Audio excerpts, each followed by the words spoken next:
3 in the morning. The bomb detonated.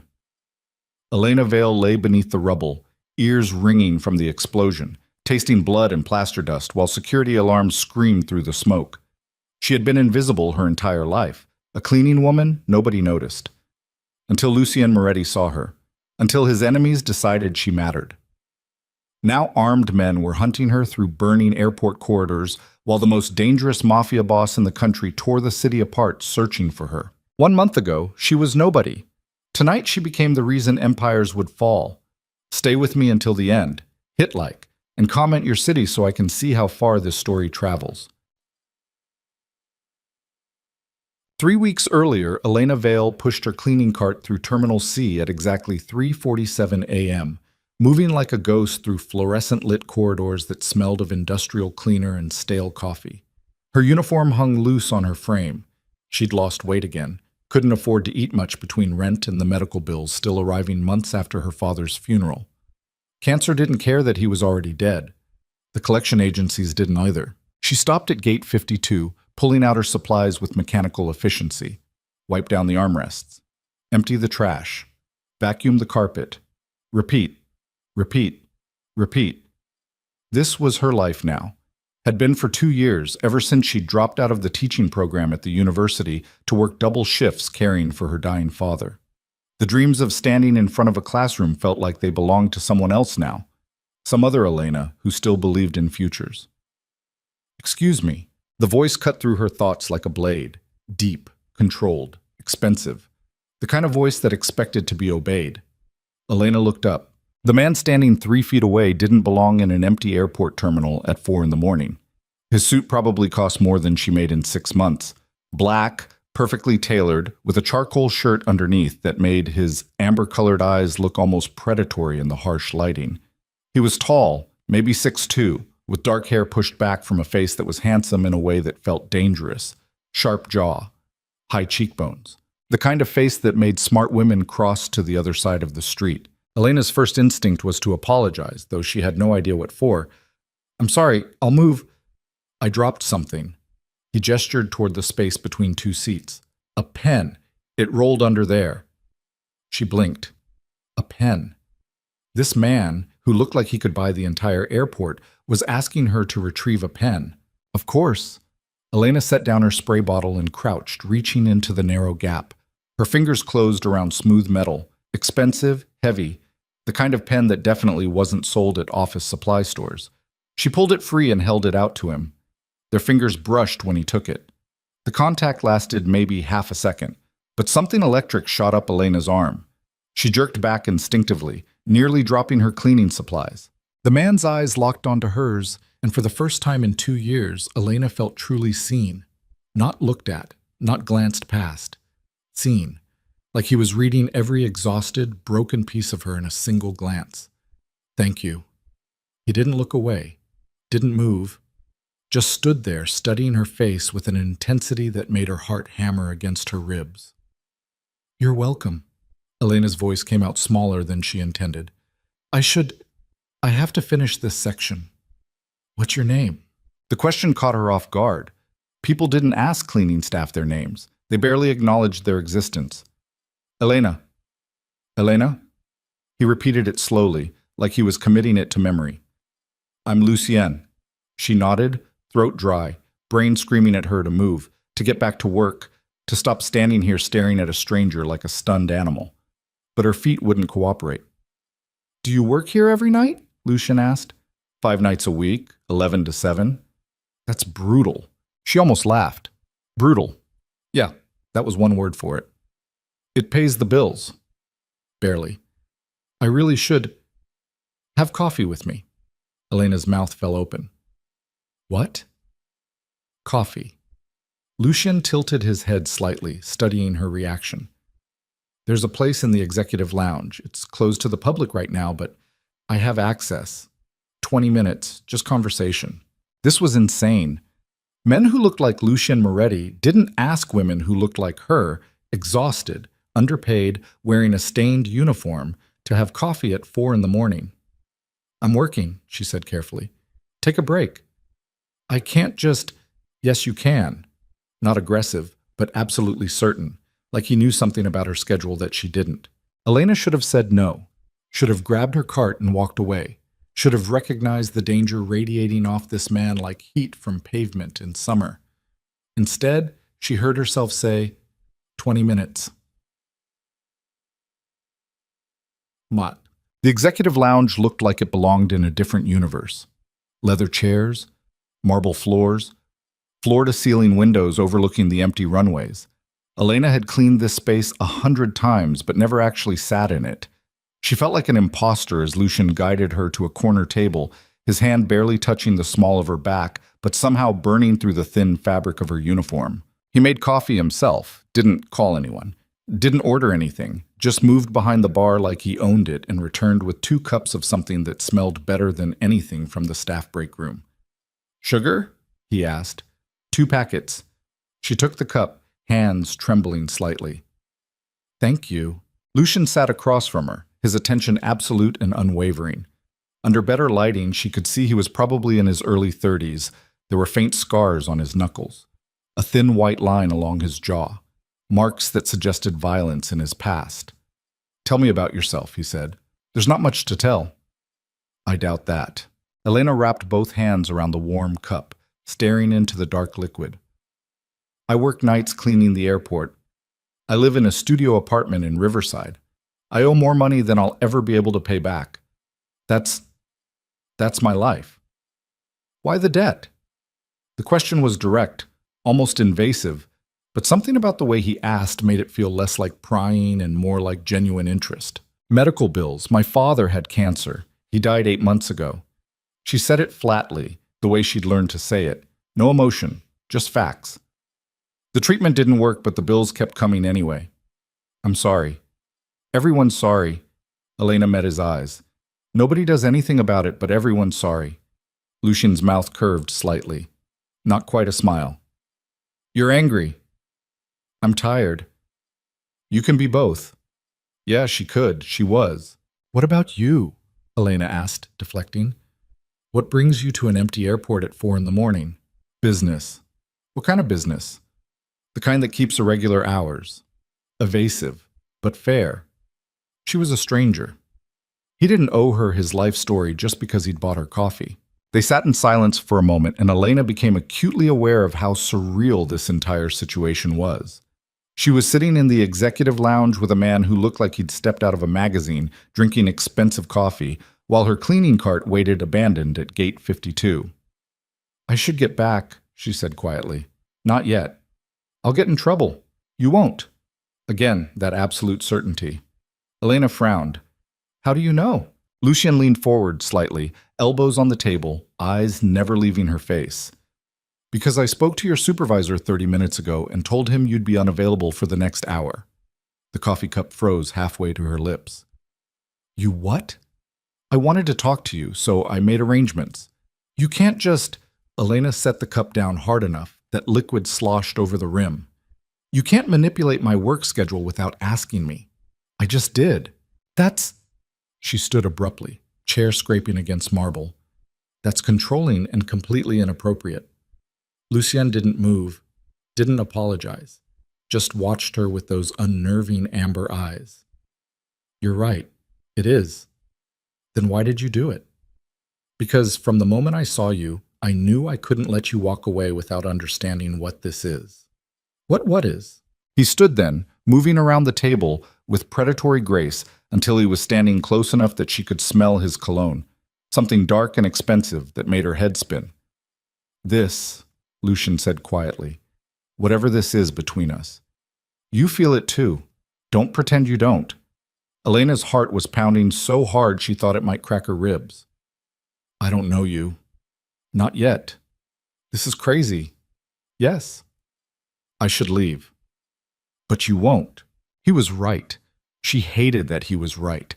She should grab her cart and run back to her safe, miserable, predictable life. Instead, she stood there trembling while this beautiful, dangerous stranger looked at her like she was the only thing in the world that mattered. "One more question," Lucian said.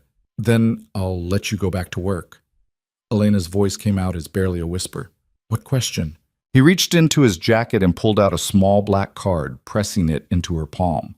His fingers lingered against hers for a moment too long. When you're ready to stop running from this, call me.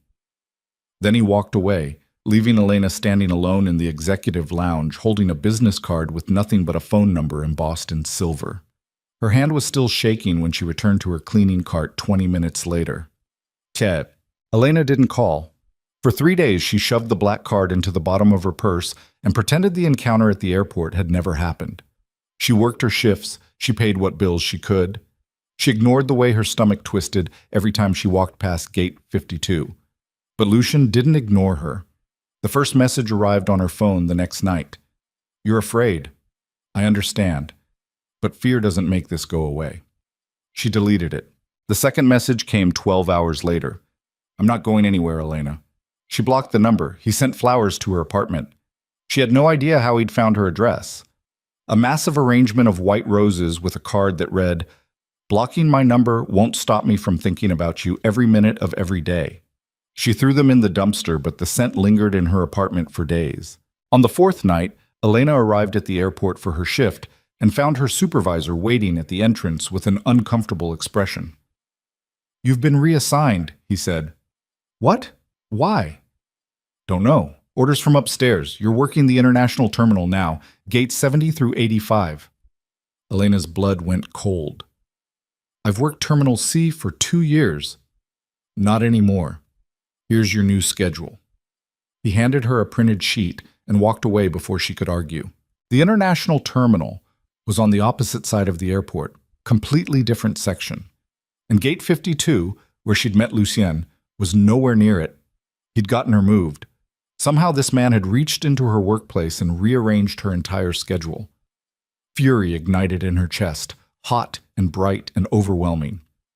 Elena pulled out her phone, unblocked his number, and typed with shaking fingers, "Stay away from me." His response came 30 seconds later. "No, you're stalking me. I'm pursuing you. There's a difference. This isn't romantic. It's terrifying. I know. I'm sorry. But I can't stop." Elena stared at her phone screen, breath coming in short gasps. This was wrong. This whole thing was wrong. Men like Lucien, wealthy, powerful, obsessive, they didn't fall for women like her. They collected them, used them, discarded them. She should report him, block him again, tell someone.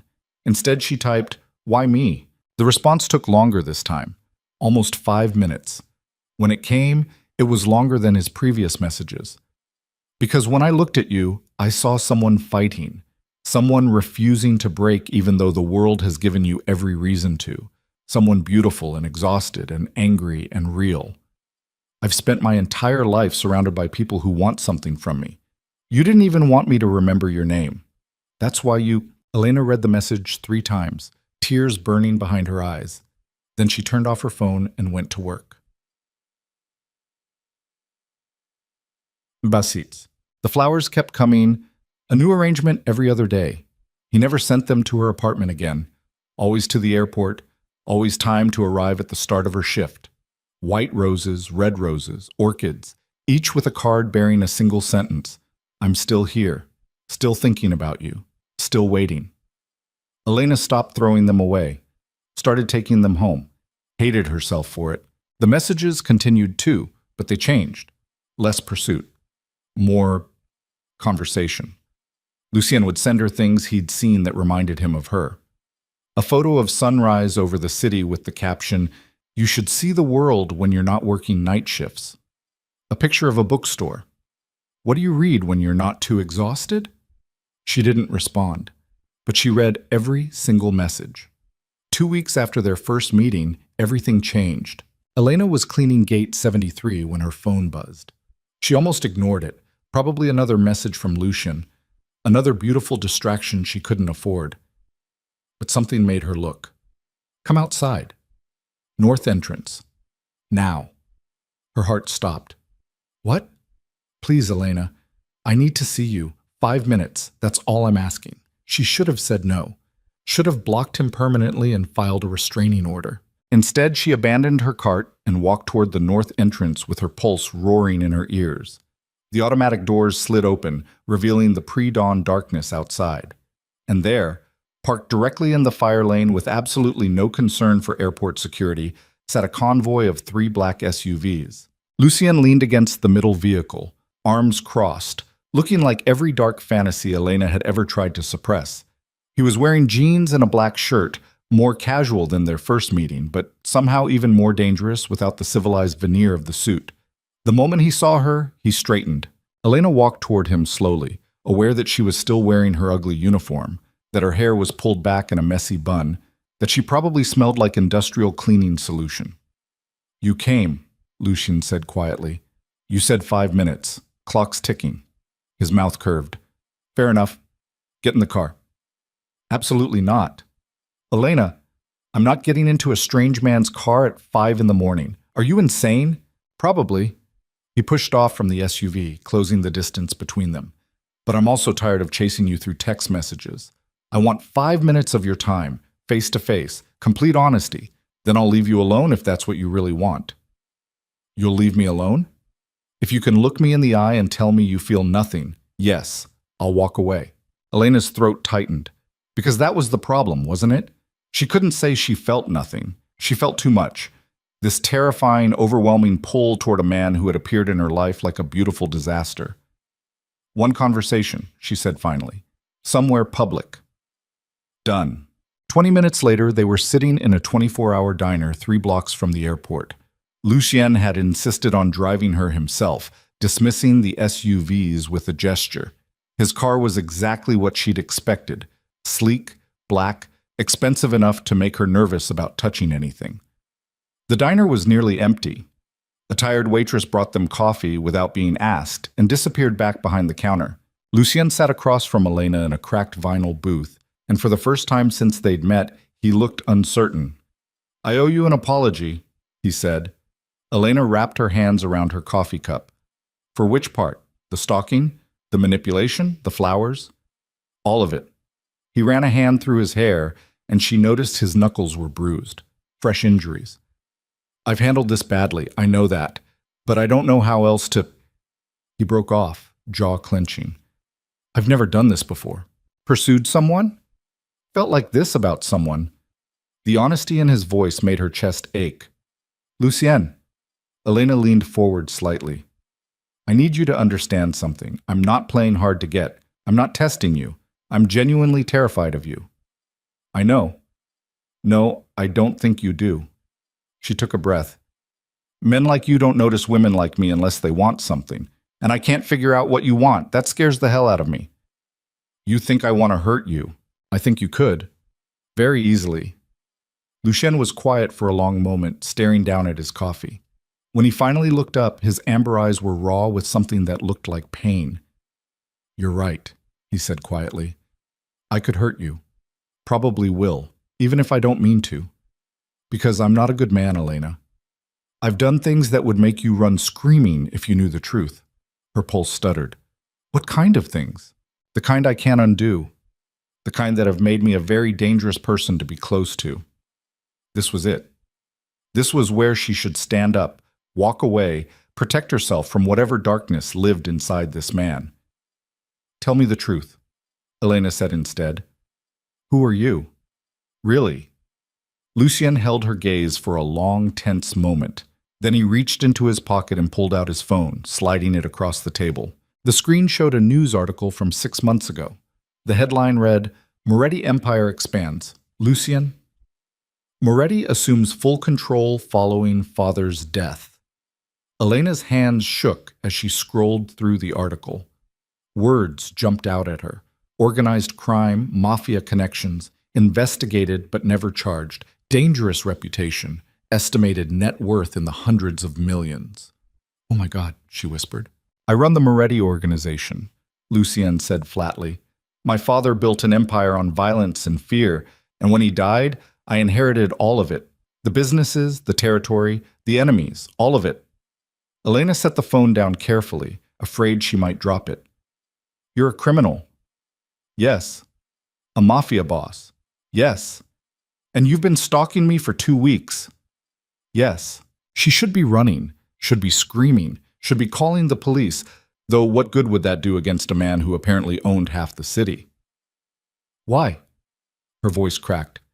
Why me? With your money and power, you could have anyone. Why chase a broke cleaning woman who can barely keep her lights on? Lucien leaned forward, and the intensity in his eyes nearly stopped her heart. Because everyone else sees what I can give them. The money, the power, the fear. But when you looked at me that night at Gate 52, you saw a man bothering you while you were trying to work. You wanted me to leave. Do you have any idea how rare that is in my life? How intoxicating it is to meet someone who doesn't want anything from me? I don't understand. I'm surrounded by people who would kill for my approval, who smile at me because they're afraid of what happens if they don't, who lie and manipulate and scheme because that's the world I live in. His voice dropped. And then I saw you, exhausted and angry and completely indifferent to who I was. And for the first time in my life, I felt like someone might actually see me, the real me, not the empire, not the reputation, just me. Elena's throat was tight. I can't be part of your world. I can't. I'm not built for violence and crime, and I know. Then why are we having this conversation? Because I can't let you go. Lucien's voice was raw, desperate in a way that terrified her. I've tried. I've told myself 100 times to walk away, to leave you alone, to let you have your safe, normal life. But I can't. I see you when I close my eyes. I think about you constantly, and I know it's selfish and wrong, but I need you to know I'm not going anywhere. Not unless you look me in the eye right now and tell me you feel nothing. Elena opened her mouth, closed it, tried again. She couldn't say it, because it would be a lie. I'm scared, she whispered. I know. This is insane. I know. You're dangerous. Yes. Lucien reached across the table slowly, giving her time to pull away. When she didn't, he took her hand, his fingers warm and solid around hers. But I will never hurt you, Elena.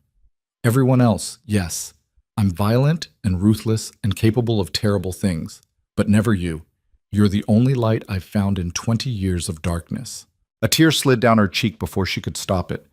I don't know what to do, she admitted. Have breakfast with me, that's all. Just breakfast.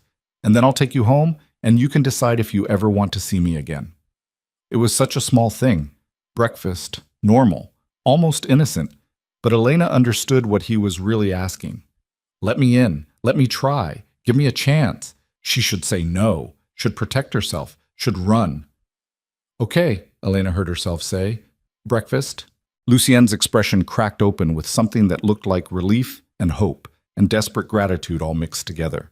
And in that moment, sitting in a rundown diner at dawn with a mafia boss holding her hand like she was made of glass, Elena realized with terrifying clarity that she'd already fallen.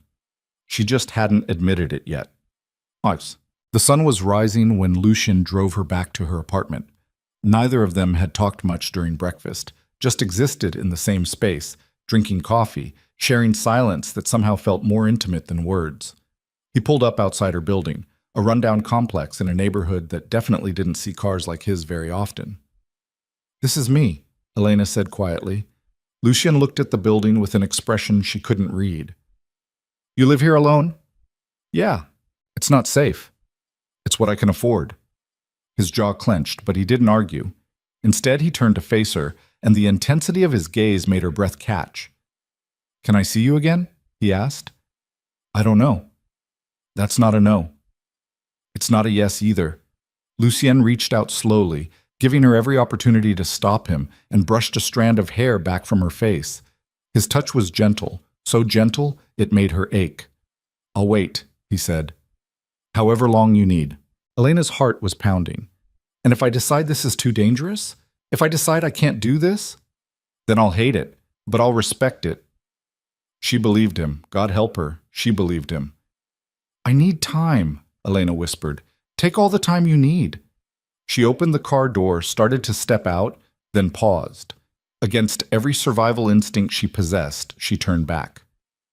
Lucien? Yes? Thank you for breakfast and for being honest. Something shifted in his expression, something vulnerable and raw. Good night, Elena. It's morning.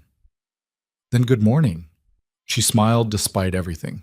despite the fear and confusion and overwhelming impossibility of this entire situation. Then she walked into her building without looking back, feeling his eyes on her until she disappeared from view. 3 days passed.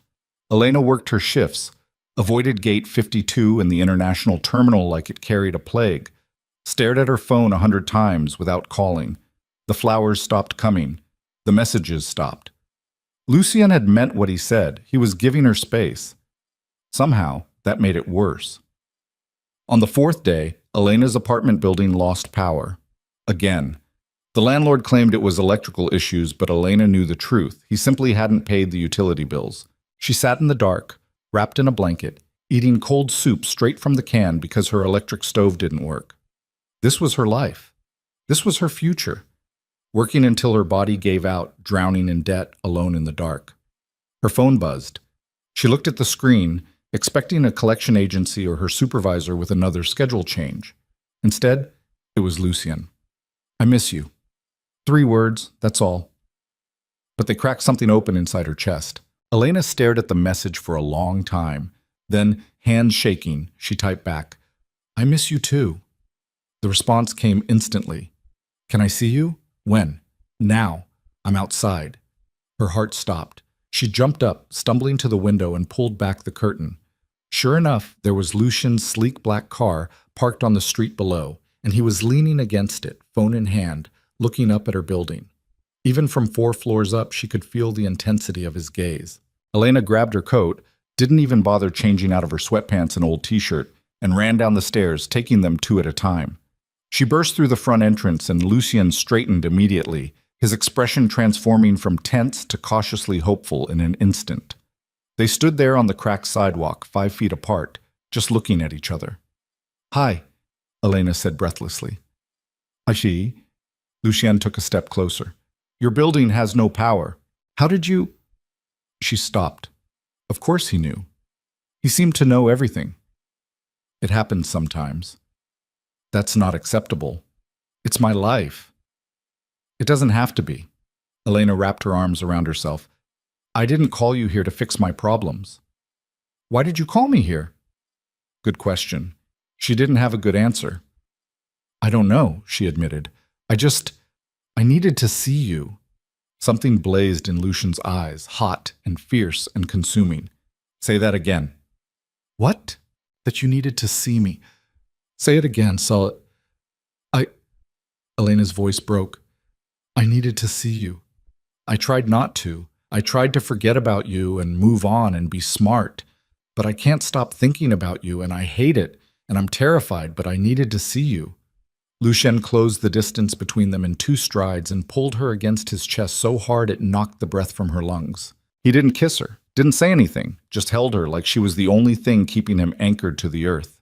Elena's face pressed against his shirt, and she could hear his heartbeat, fast and hard and just as frantic as hers. "Come with me," Lucien said against her hair. "Where?" "Anywhere. Everywhere. I don't care. Just come with me." This was the moment, the choice, the point of no return. Elena pulled back just enough to look up at him. "If I do this, if I let you in, I need you to promise me something. Anything. Don't lie to me, ever, about who you are or what you do. I can't survive this if you lie." Lucien's hand came up to cup her face, his thumb brushing across her cheekbone with devastating gentleness. "I promise, complete honesty, no matter how dark it gets." Elena took a shaky breath. Then she made the most dangerous decision of her life. "Okay, take me with you." "Te pasanéis." Lucien's estate existed in a different universe. They drove for almost an hour outside the city, past suburbs and gated communities, and finally down a private road that seemed to go on forever. Trees lined both sides like sentries, and Elena caught glimpses of security cameras hidden among the branches.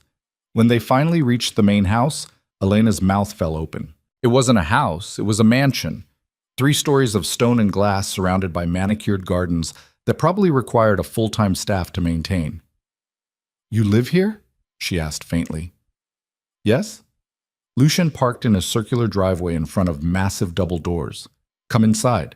He led her through entrance halls with marble floors and crystal chandeliers, past rooms filled with expensive furniture and artwork that probably belonged in museums. Elena felt like she was walking through a dream or a nightmare. She couldn't decide which. They ended up in a massive kitchen that looked like something from a cooking show. All stainless steel and granite countertops and appliances Elena couldn't even identify. "Sit," Lucian said, gesturing to the stools at the center island. "You don't have to—" "I'm making you breakfast. Real breakfast. Sit." Elena sat, watching in stunned silence as Lucien Moretti, mafia boss, dangerous criminal, owner of an empire built on fear, moved around the kitchen with surprising competence, pulling out eggs and vegetables and cheese. "You cook?" she asked. "My mother taught me before she died." He cracked eggs into a bowl with practiced efficiency. She said a man who couldn't feed himself was pathetic. "How old were you when you lost her?" 12. Elena's chest tightened. "I'm sorry. It was a long time ago." He whisked the eggs with more force than necessary. "My father remarried 6 months later. She lasted 3 years before the lifestyle drove her away." The lifestyle. Violence, paranoia, armed guards at every meal. She wanted normal. This world doesn't do normal. Elena watched him cook, seeing the tension in his shoulders, the careful control in every movement. "Is that why you wanted me? Because I represent normal?" Lucy looked up, meeting her eyes across the kitchen. "I wanted you because the moment I saw you, every defense I've built in 32 years crumbled. You made me feel human again, and I didn't even know I'd stopped feeling human until that moment." He plated the omelet, perfectly golden, filled with vegetables and cheese, and set it in front of her with a fork and napkin. Elena stared at the food. "I can't afford—" "Stop." Lucian's voice was firm. "You're not paying for anything. Not ever again. That's not how this works." "I don't want to be bought." "You think I'm trying to buy you?" He leaned against the counter, arms crossed. "Elena, if I wanted to throw money at someone, I have a dozen women who would happily accept. I don't want to buy you. I want you to stop struggling long enough to breathe." Her throat tightened. "I don't know how to do that." "Then let me teach you."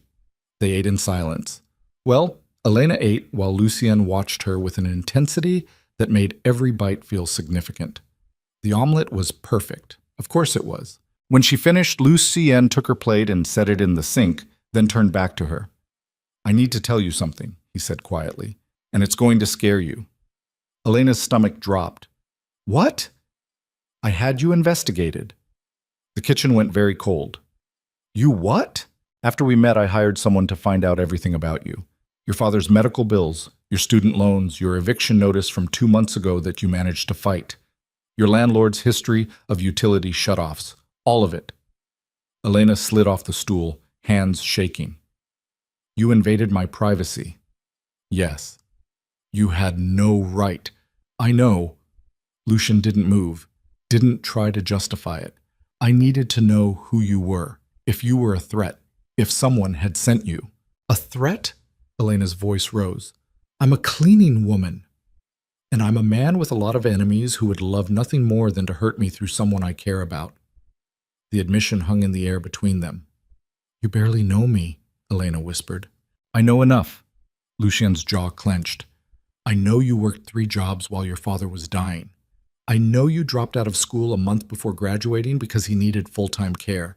I know you've been fighting every single day for 2 years just to survive.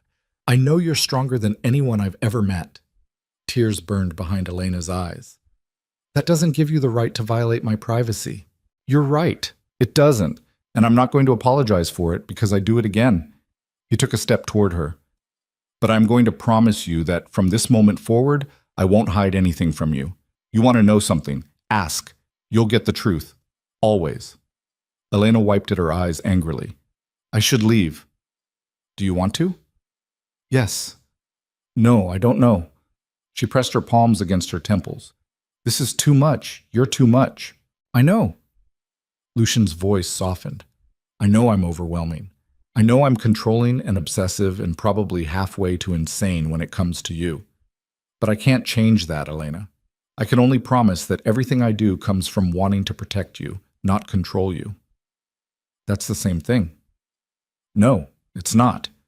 He held her gaze. Control means making decisions for you. Protection means giving you the power to make your own choices while making sure nothing destroys you in the process.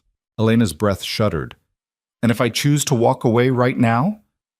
Pain flashed across Lucian's face, but his voice stayed steady. Then I'll drive you home and hate every second of it, but I won't stop you. She looked at him, really looked at him, and saw the truth written in every tense line of his body. He meant it. He would let her go if she asked, but he would break doing it. I need time, Elena said finally. Space to think without you looking at me like that. Like what? Like I'm the only thing in the world that matters. You are. Stop. Her voice cracked. Stop saying things like that. I can't think when you say things like that. Lucian was quiet for a moment. Then he pulled out his phone and made a call. Bring the car around, he said into the phone. I'm taking Miss Vale home. He hung up and looked at her with eyes that held too much emotion. I'll give you space, he said quietly. But Elena, I'm not disappearing. I'll be here when you're ready, however long that takes. 15 minutes later, they were back in his car, driving through the pre-dawn darkness toward the city. Neither of them spoke. The silence was heavy with everything unsaid. When they reached her building, Lucienne parked but didn't turn off the engine. Thank you, Elena said quietly, for breakfast and for being honest. Elena. She looked at him. One more thing. Lucian reached into his jacket and pulled out an envelope, pressing it into her hand. Don't open this until you're inside. What is it? A choice. Before she could ask what that meant, he leaned across the console and pressed a gentle kiss to her forehead, so soft, so careful, like she was something precious. Then he pulled back, and the look in his eyes nearly shattered her. Sleep well, Elena. She got out of the car in a daze, clutching the envelope, and didn't look back as she walked into her building. Inside her dark apartment, Elena finally opened the envelope. A check fell out, made out to her, for an amount that would cover every single one of her father's medical bills, her student loans, 6 months of rent, and then some. And a note in strong, slashing handwriting. Not trying to buy you, just trying to let you breathe. Use it or tear it up. Either way, it's yours. No strings, no expectations. Just one human being helping another. L. Elena sank onto her couch and stared at the check until the numbers blurred. Then she did something she hadn't done since her father's funeral. She cried. And somewhere across the city, in a mansion surrounded by armed guards and dark secrets, Lucian Moretti sat alone in his study and wondered if he'd just lost the only light he'd found in 20 years of darkness. Elena didn't cash the check. For 5 days, it sat on her kitchen counter like a live grenade, the numbers staring at her every time she walked past. $243,000, enough to erase every debt that had been crushing her for 2 years, enough to breathe. But taking it felt like stepping off a cliff she couldn't see the bottom of. She went to work, pushed her cart through the international terminal, pretended her hands didn't shake every time her phone buzzed. Lucien had kept his word. No messages, no flowers, no midnight appearances outside her building. He'd given her space. The absence felt worse than the pursuit. On the 6th day, Elena's supervisor called her into his cramped office at the end of her shift. Marcus was a decent guy. Overworked, underpaid, perpetually exhausted like everyone else in their tax bracket. Got some news, he said, not meeting her eyes. Corporate's doing layoffs. Last hired, first fired. Your position's being eliminated end of the month. The words hit her like a physical blow. What? I'm sorry, Elena. I fought for you, but the numbers don't lie. They're cutting 20% of the cleaning staff. 20%, random, impersonal, just business.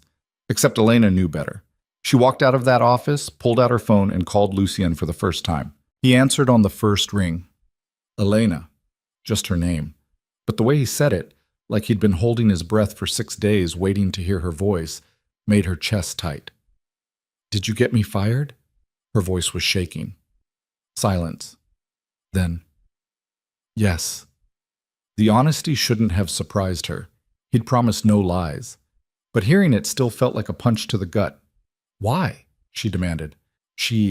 Because you were killing yourself working nights in a place that didn't value you. Because I want you safe. Because I'm selfish and couldn't stand the thought of you exhausting yourself for minimum wage when I could. When you could what? Control my entire life? Make my decisions for me? When I could take care of you. His voice was low, rough. Elena, please. No. She was shaking now, fury and fear mixing into something that tasted like acid. You don't get to do this. You don't get to dismantle my life because you've decided you know what's best for me. I'm trying to help. I didn't ask for your help. The words came out as almost a shout. An elderly couple walking past gave her strange looks. Elena lowered her voice, pressing her palm against her forehead. I didn't ask for any of this. I know. Lucienne sounded wrecked. I know, and I'm sorry, but I can't watch you destroy yourself when I have the power to stop it. That's not your choice to make. Then what do you want from me? For the first time, she heard real frustration in his voice. Tell me what you want, Elena, because I'm losing my mind here. I want... Her throat closed. What did she want? To go back to before she met him? Impossible. To pretend she didn't feel this terrifying pull toward him? Too late. I want you to stop trying to save me. Can't do that. Why not? Because I'm already in love with you. The world stopped. Elena stood frozen on the sidewalk outside the airport, phone pressed to her ear, barely breathing. Don't say that, she whispered. Why? It's true. You don't know me. I know enough. I know you're the only person in my life who's ever looked at me and seen something worth saving. I know I think about you every second of every day. I know I'd burn this entire city down if it meant keeping you safe. His voice dropped. And I know you feel it too. This thing between us. Don't tell me you don't. Tears were sliding down her face now. This is crazy. So leave, walk away, forget you ever met me. A pause. But we both know you won't. Elena closed her eyes. He was right. God help her, he was right. I need to see you, she said quietly. When? Now. I'll send a car. No, I'll take a cab. Just send me the address. She hung up before he could argue, before she could change her mind, before common sense could reassert itself. 20 minutes later, Elena was in the back of a cab heading toward Lucian's estate with her heart hammering against her ribs. This was insane, reckless, probably the worst decision she'd ever made, but she couldn't stop herself. Ulpant. Lucien was waiting outside when the cab pulled up. He must have been standing there the entire time, watching the road. The moment Elena stepped out of the car, his expression cracked open with relief so raw it almost hurt to look at. She walked toward him slowly, aware of security cameras tracking her movement, of guards she couldn't see but knew were there. They stopped 3 feet apart. You came, Lucian said. I shouldn't have. But you did. Elena wrapped her arms around herself. I lost my job because of you. I know. I should hate you for that. Do you? She looked up at him, at this beautiful, dangerous man who had invaded her life like a hurricane, and felt her resolve crumbling. No, she admitted. I don't. And that terrifies me. Lucian closed the distance between them and cupped her face with both hands, his touch gentle despite the intensity in his eyes. I'm sorry, he said quietly, for getting you fired, for manipulating your life, for being too much, too fast, too everything. But I'm not sorry for wanting you. And I'm not sorry for doing everything in my power to keep you safe. Even if I don't want to be kept? Even then. Elena's breath shuddered. That's not healthy. Nothing about this is healthy, but it's real. And I'd rather have something real and messy than something perfect and fake. She should pull away, should maintain some kind of boundary. Instead, she leaned into his touch, feeling the warmth of his palms against her cheeks. I cashed the check, she whispered. Lucien went very still. What? This morning. I deposited it, paid off everything. She looked up at him. Does that make me a terrible person? It makes you smart. It makes me dependent on you. No, it makes you free of debt that was crushing you. There's a difference. His thumb brushed across her cheekbone. The money was a gift, Elena. No strings. You don't owe me anything. I feel like I owe you everything. You don't. But she did. That was the problem. She'd spent 2 years drowning, and he'd thrown her a lifeline. How was she supposed to walk away from that? Come inside, Lucian said softly. Please. Elena nodded and he led her into the mansion, past the grand entrance, through hallways lined with expensive art, up a wide staircase to the second floor. He brought her to a library that looked like something from a movie. Floor-to-ceiling bookshelves, leather furniture, a massive fireplace with a fire already burning, floor-to-ceiling windows overlooking the gardens. Sit, Lucian said, gesturing to one of the leather chairs. Elena sat, and he disappeared for a moment, returning with 2 glasses of whiskey. I don't usually drink, she said. Tonight you do. He handed her a glass and sat across from her. We need to talk. About what? About what happens next. Elena took a sip of whiskey, the burn steadying her nerves. What do you want to happen next? Lucian leaned back, studying her with those unnerving amber eyes. I want you to move in here. She nearly choked on her drink. Excuse me? Your apartment is falling apart. Your landlord is a criminal. You have no job and no income. Move in here. Let me take care of you while you figure out what you actually want to do with your life. I can't just... Why not? Because we barely know each other. We know enough. He set his glass down. I know you make this noise in the back of your throat when you're trying not to cry. I know you take your coffee with exactly 2 sugars.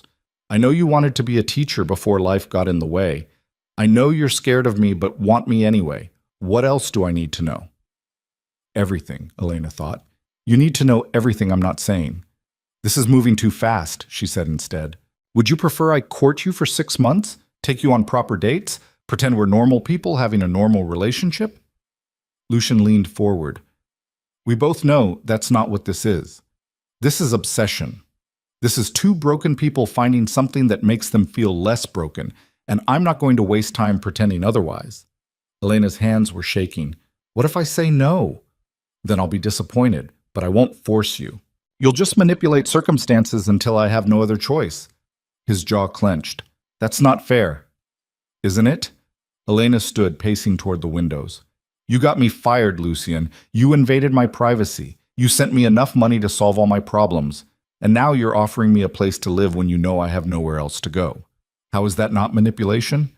Because I'd offer you the same thing even if you were a millionaire living in a penthouse. He stood too, moving toward her. This isn't about control. It's about wanting you close, wanting to see you every day, wanting to fall asleep knowing you're safe under the same roof. Why? She turned to face him. Why do you care so much? Because for 32 years I've lived in darkness, violence, fear. I've hurt people. I've destroyed lives. I've done things that would make you physically ill if you knew the details. His voice was rough. And then I saw you pushing that cleaning cart, and for the first time in my entire life I felt like maybe I wasn't completely lost. Like maybe there was still something good I could protect instead of destroy. Tears burned behind Elena's eyes. I'm not good. I'm just tired. You're both, and that's what makes you perfect. Nothing about me is perfect. Everything about you is perfect to me. Elena pressed her palms against the cold glass of the window, trying to steady herself. Outside, the gardens were dark, except for security lights casting long shadows across perfectly manicured lawns. If I do this, she said quietly, if I move in here, I need rules. Name them. No more manipulating my life without asking me first. Agreed. Complete honesty, even when it's ugly. Already promised you that. And I get to leave whenever I want. No guards preventing me. No locked doors. If I decide this isn't working, I walk away, and you let me go. Lucien was quiet for a long moment. When he spoke, his voice was strained. That's the hardest one. But yes, I agree.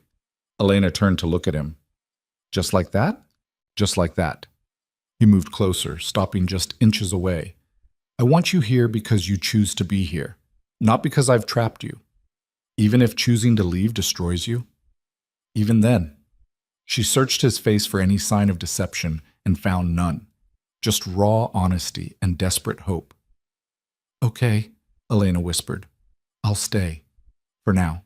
The relief that flooded Lucien's expression was almost painful to witness. He pulled her against his chest, his arms wrapping around her so tightly she could barely breathe. Thank you, he said against her hair. Thank you. Elena closed her eyes, feeling his heartbeat against her cheek, and wondered if she'd just made the best or worst decision of her life. Probably both. Moving into Lucien's estate took less than a day because Elena owned almost nothing worth keeping. A few boxes of clothes, some books, photographs of her father. That was it.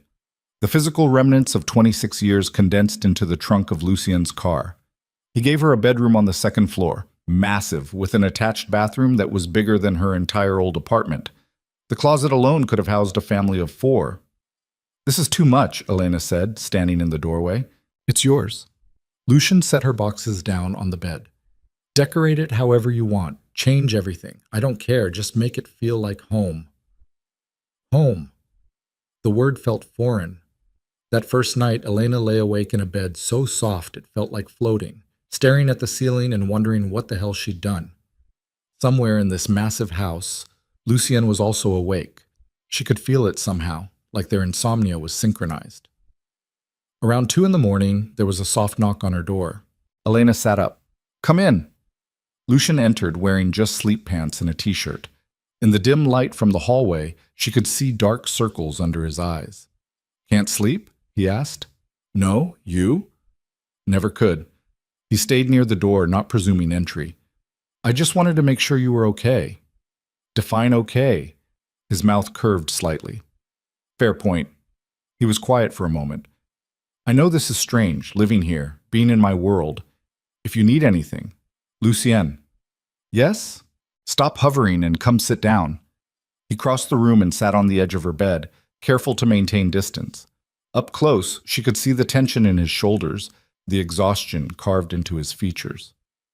"When did you last sleep?" Elena asked. "Honestly, I don't remember." "That's not healthy." "Neither is falling in love with someone in 2 weeks, but here we are." Despite everything, Elena almost smiled. "You really don't have a filter, do you?" "Not with you. Can't seem to manage it." He ran a hand through his hair. "Everyone else gets the controlled version, the mask. But with you, everything just spills out." "Is that why you want me here? Because I make you feel honest?" "I want you here because being away from you feels like drowning." The raw admission hung between them. Elena reached out slowly and took his hand. His fingers closed around hers immediately, desperately, like she was the only thing anchoring him to reality. "Stay," she said quietly, "until I fall asleep. Just stay." Lucien's eyes went dark with something that looked like gratitude and pain mixed together. "Are you sure?" "No, but I'm asking anyway." He shifted carefully, lying down on top of the covers beside her, close enough to feel his warmth, but not touching except for their joined hands. They lay there in the darkness, silent, breathing in sync. Elena fell asleep sometime before dawn with Lucien's thumb tracing slow circles against her palm. When she woke hours later, he was gone, but there was a note on the pillow beside her. "Had to handle some business. Back by dinner. Make yourself at home. Everything here is yours. L."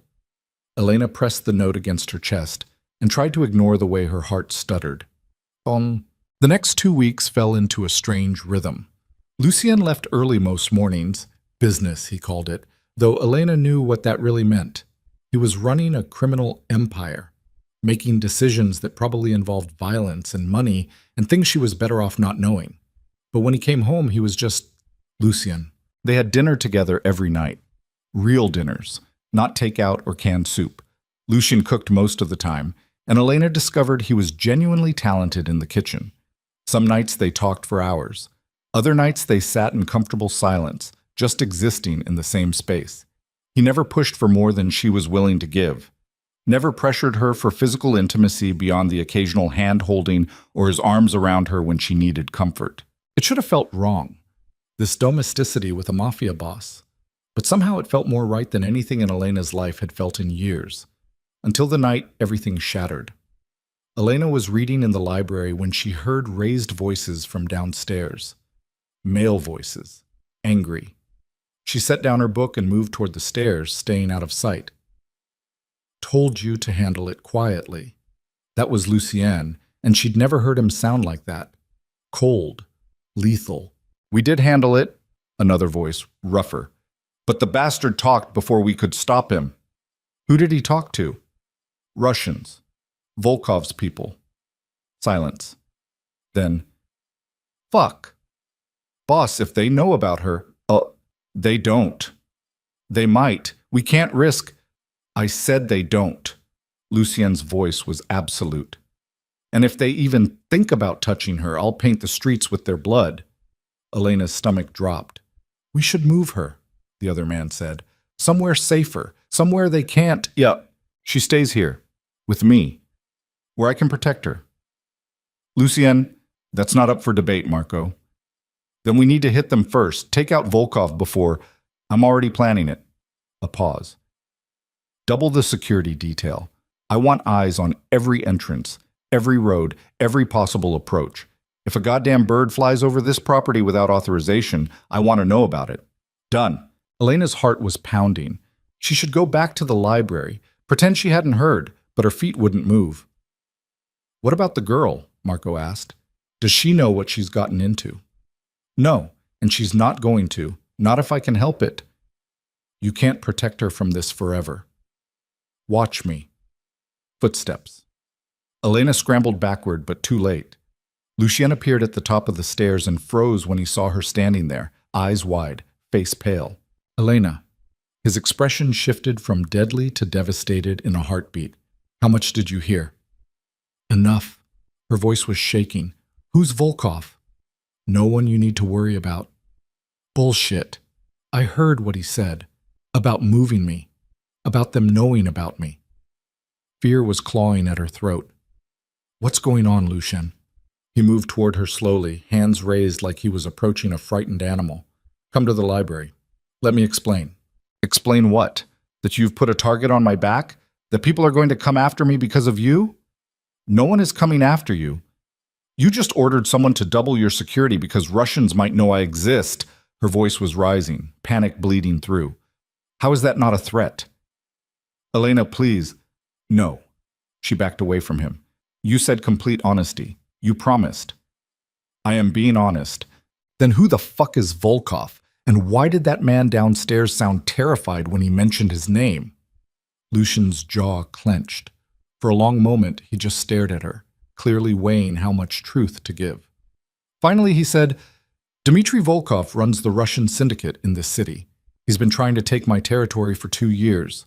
Last month, one of my men killed his cousin during a deal that went bad. Now he wants revenge.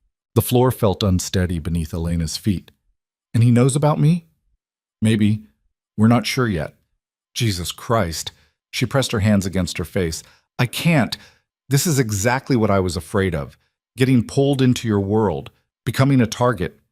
You're not a target. You're protected. By what? Armed guards? Locked gates? She looked at him with tears burning her eyes. I came here to get away from drowning, Lucien. Not to get caught in a war. This isn't your war. It's mine. And I will handle it. How? By killing people? By starting a gang war in the streets? His silence was answer enough. Elena's stomach turned. I think I'm going to be sick. She ran to the bathroom, barely making it before her dinner came back up. She knelt on the cold tile, shaking, while Lucien stood in the doorway, looking helpless. When the nausea finally passed, she sat back against the wall, wiping her mouth with the back of her hand. I can't do this, she whispered. Yes, you can. Lucien crouched beside her, not touching, just present. I know this is terrifying, but I swear to you nothing is going to happen. I've handled men like Volkov before. How? By making them disappear? He didn't answer. Oh my God. Elena looked at him, really looked at him, and saw the truth written in his expression. You've killed people. Yes. The simple honesty was almost worse than a lie would have been. How many? Enough that I stopped counting years ago. Elena's breath came in short gasps. She'd known intellectually what Lucien was. A criminal. A mafia boss. A dangerous man. But hearing him admit to murder, to multiple murders, made it viscerally, terrifyingly real. I should leave, she said. No. This was a mistake. Elena, listen to me. Lucien's voice was urgent now. If you leave this house, you're actually in more danger. Volkov doesn't know for certain that you're important to me. But if he sees you leave, if he follows you, if you're out there alone without protection, that's when you become a real target. So I'm trapped. You're safe. Those aren't the same thing. Right now they have to be. He reached for her hand, but she pulled away. Pain flashed across his face. I'm sorry. I'm so fucking sorry you got dragged into this. But I can't let you go out there unprotected. Not when there's even a chance Volkov might use you to get to me. Elena wrapped her arms around herself, feeling cold despite the heated bathroom. What do we do? We wait. I'm handling the Volkov situation. Give me 2 weeks, maybe less. And then this threat disappears. You mean he disappears? Lucian's eyes were hard. If that's what it takes to keep you safe, yes. And that doesn't bother you? Killing someone? Not even a little. Not when it comes to protecting you. The certainty in his voice should have horrified her. Instead, some dark part of Elena felt almost relieved, protected. Like for the first time in her life, someone was willing to become a monster on her behalf. God, what was wrong with her? I need time, she said quietly, to process this. Take all the time you need, but promise me you won't leave the estate. Do I have a choice? Always. But I'm asking you, please, stay inside these walls until I know you're safe. Elena met his eyes and saw genuine fear there. Not for himself, for her. Okay, she whispered. 2 weeks.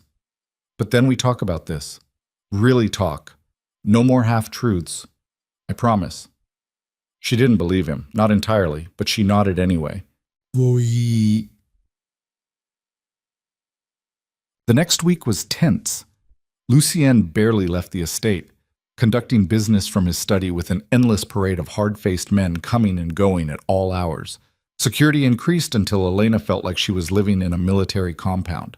Armed guards everywhere, cameras on every corner, black SUVs patrolling the perimeter. She tried to maintain normalcy, read books from the library, explored the gardens during the day when Lucien insisted she have guards with her, avoided thinking about the violence being orchestrated on her behalf.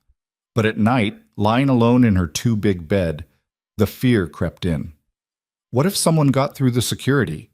What if Volkov decided she was worth the risk? What if Lucien failed to protect her? On the 8th day, she was sitting in the library when Lucien entered, and she immediately knew something was wrong. His face was ashen, his normally controlled expression cracked with barely contained rage. What happened? Elena asked, standing. We have a problem. What kind of problem? Lucien pulled out his phone and showed her a photograph.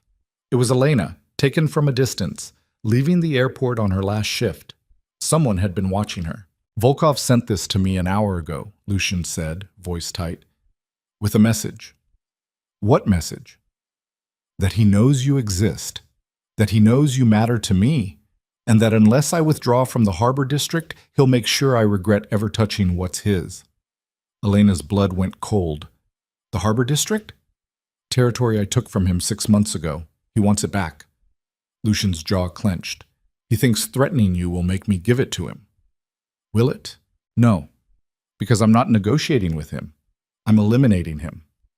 The casual way he said it, like he was talking about swatting a fly instead of murdering a human being, made Elena's stomach turn. When? She asked. Tonight. I have people in position. By morning, Volkov and everyone loyal to him will be gone. Gone. Dead, Elena. Don't make me pretty it up. She sat down heavily, legs suddenly unsteady. And if something goes wrong, if he has people who come after you, after me, then I'll handle them too. Lucien moved closer, crouching in front of her. This is what I do.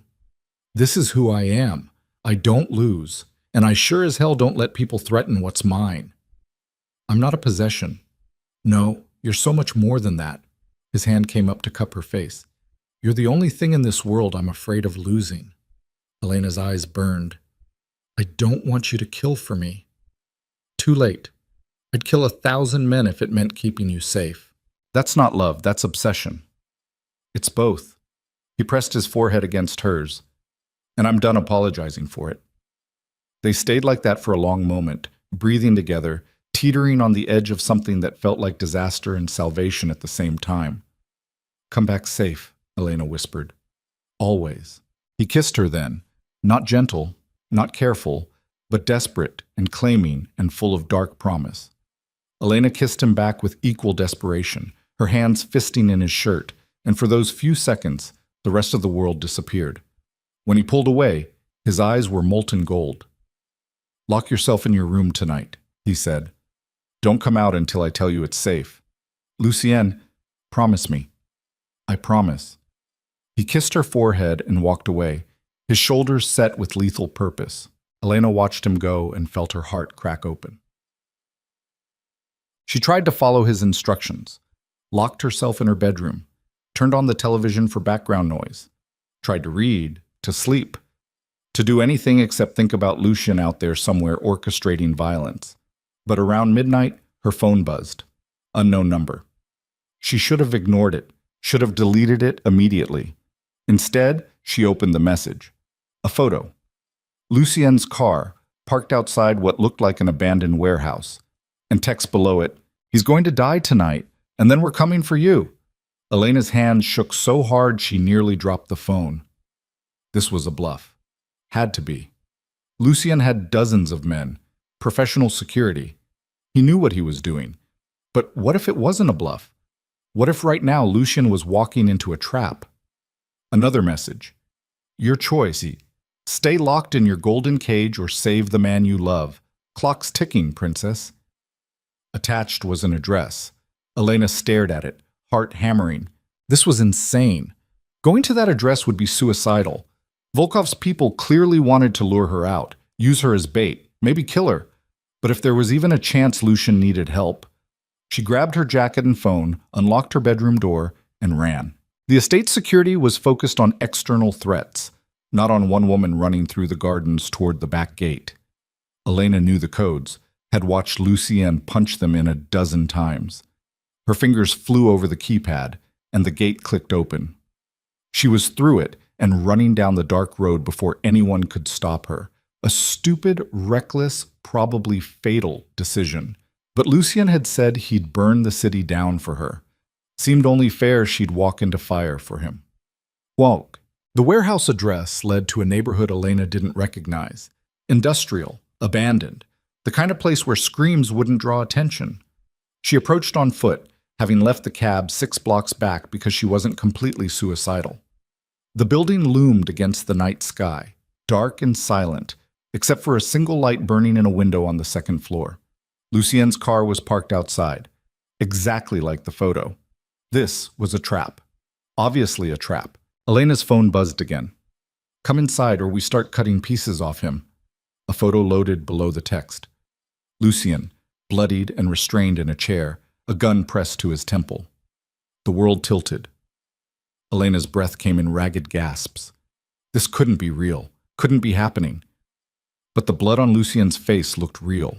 The fury in his eyes looked real. And the man holding the gun looked like he'd enjoy pulling the trigger. "You have 2 minutes," the next text read. Then he dies. Elena didn't think, didn't plan, just ran toward the warehouse entrance, yanked open the rusted metal door, and stepped inside. The door slammed shut behind her with a sound like thunder. Locks engaged. Mechanical. Final. "Hello, Elena." She spun around. A man stood in the shadows, tall, silver-haired, with a face carved from granite and eyes cold as winter. "Dmitri Volkov, I presume," she said, surprised her voice worked. "Smart girl." He smiled without warmth. "Though not smart enough to stay where you were safe." "Where's Lucien?" "Upstairs, waiting for you." Volkov gestured toward a staircase. "After you." Elena's mind raced. If she went up those stairs, she was dead. She knew that with absolute certainty. But if she didn't, Lucien died. No choice at all, really. She climbed the stairs with Volkov behind her, each step feeling like walking toward her own execution. The second floor opened into a large empty space. Concrete floors, exposed beams, broken windows letting in cold night air. And in the center of the room, exactly as the photo had shown, Lucien sat zip-tied to a metal chair with 3 armed men surrounding him. Blood dripped from a cut above his eye. His lip was split. Bruises were already forming on his jaw. But the rage in his eyes when he saw Elena was absolutely terrifying. "You fucking idiot," he snarled. What the hell are you doing here? Saving you, Elena said, trying to sound braver than she felt. You walked into a trap. So did you, apparently. Despite everything, his mouth twitched. Touché. Touching, Volkov said, moving past Elena. Young love. So stupid. So predictable. He circled Lucian's chair like a shark. I told you what would happen if you didn't give me back my territory. And I told you to go fuck yourself, Lucian said flatly. Volkov backhanded him across the face hard enough that blood flew. Stop! Elena lunged forward, but rough hands grabbed her arms, yanking her back. Don't touch him, she said, voice shaking with fury and fear. Or what? Volkov smiled. You'll call the police? File a complaint? He laughed. Sweet girl. The police don't come to places like this. And even if they did, half of them work for me. He pulled a knife from his belt. Long, serrated, the kind designed to cause maximum damage. Here's what's going to happen, Volkov said conversationally. I'm going to hurt you, slowly, carefully, while Lucien watches and can't do a fucking thing to stop it. And when you're begging me to kill you, when you're screaming his name, when he's broken, then I'll put a bullet in his head and let you live with what your love cost him. Elena's vision swam. Lucien was thrashing against his restraints, the zip ties cutting into his wrists until blood ran down his hands. Touch her and I will hunt down everyone you've ever loved, Lucien said, voice deadly calm. Your wife, your children, your grandchildren. I will erase your entire bloodline from existence. Empty threats from a dead man. Volkov moved toward Elena with the knife, and she knew with absolute certainty that this was it. This was how she died. Then the lights went out. Gunfire exploded through the darkness, automatic weapons, deafening, coming from every direction at once. Someone tackled Elena to the ground, covering her body with their own as bullets tore through the air above them, screaming. More gunfire. The wet sound of bodies hitting concrete. Then silence. Emergency lights flickered on, bathing everything in sickly green. Elena looked up from where she lay pinned to the floor. Volkov's men were dead. All of them. Bullet holes punched through skulls, chests, throats. Volkov himself knelt in the center of the carnage, hands on his head, surrounded by a dozen armed men in tactical gear. And standing over him with a gun pressed to the back of his skull was Marco, the man from Lucien's estate. Boss? Marco called out. You good? Get these fucking zip ties off me, Lucien snarled. Someone cut him free. He stumbled to his feet, swaying slightly, and his eyes immediately found Elena still on the ground. He was beside her in 3 strides, the person who'd tackled her rolling away. Are you hurt? Lucien demanded, hands running over her arms, her face, checking for injuries with shaking fingers. I'm okay. I'm okay. Elena grabbed his wrist. You're bleeding. I don't care. He pulled her against his chest so hard it hurt, his arms like iron bands around her. What the hell were you thinking? Coming here? You could have died. So could you. That's different. How? Because I'm supposed to protect you, not the other way around. They were both shouting now, adrenaline and fear bleeding into fury. You don't get to decide that, Elena said. You don't get to throw yourself into danger and expect me to just sit back and let it happen. Yes, I do. That's exactly what I get to do. No. He kissed her, hard, desperate, tasting like blood and fear and absolute possession. Elena kissed him back with equal ferocity, hands fisting in his shirt, not caring that they were surrounded by dead bodies and armed men, and a Russian mobster on his knees. When they finally broke apart, both breathing hard, Lucien pressed his forehead against hers. Never again, he said raggedly. You never risk yourself like that again. Promise me. I can't promise that. Elena, no. If you're in danger, I'm coming for you. That's not negotiable. Something shifted in his expression. Wonder and fear and love so intense it was almost painful. You're going to destroy me, he whispered. Good. Then we're even. A sound behind them. Volkov, still kneeling, laughed bitterly. Kill me, he said. Just get it over with. Lucien pulled away from Elena slowly and turned to face the man who'd threatened her. The transformation was instant and absolute. Gone was the desperate man who'd held her seconds ago. In his place stood someone cold, lethal, capable of horrors Elena didn't want to imagine. No, Lucien said quietly. Death's too easy. He looked at Marco. Take him to the facility. I want him alive, contained. A message to anyone else who thinks they can threaten what's mine. Marco nodded. Understood. And Marco? Lucien's voice dropped. Make sure everyone knows what happens when someone targets Elena Vale. Already handled, boss. Word's spreading as we speak. Volkov was dragged away, still cursing, and Elena tried very hard not to think about what the facility meant. Lucien turned back to her, and his expression softened immediately. Let's go home, he said, extending his hand. Elena took it and let him lead her out of the warehouse of blood and death and into the cold night air. But as they drove away in one of the black SUVs, armed guards flanking them on all sides, Elena finally understood the truth she'd been avoiding for weeks. She hadn't just fallen in love with Lucien Moretti, she'd fallen into his world, and there was no climbing back out. The ride back to the estate was silent, except for the hum of the engine and Elena's ragged breathing. She sat pressed against Lucien's side in the back seat of the SUV, his arm wrapped around her shoulders like a vice, neither of them willing to let go even for a second. Blood had dried on his face, his knuckles were split. Every time the vehicle hit a bump, she felt him wince, though he tried to hide it. You need a doctor, Elena said quietly. I'm fine. You're bleeding. I've had worse. She pulled back to look at him, really look at him, and saw the exhaustion carved into every line of his face. When was the last time you slept? Does it matter? Yes. Lucien's jaw clenched. 3 days, maybe 4. Jesus Christ. I was busy making sure Volkov didn't get to you first. His eyes met hers, raw and desperate. And clearly I failed at that too. You didn't fail. We're both alive. Because you walked into a fucking death trap to save me. His voice was rough. Do you have any idea what seeing you walk through that door did to me? What I thought was going to happen to you? Elena's throat tightened.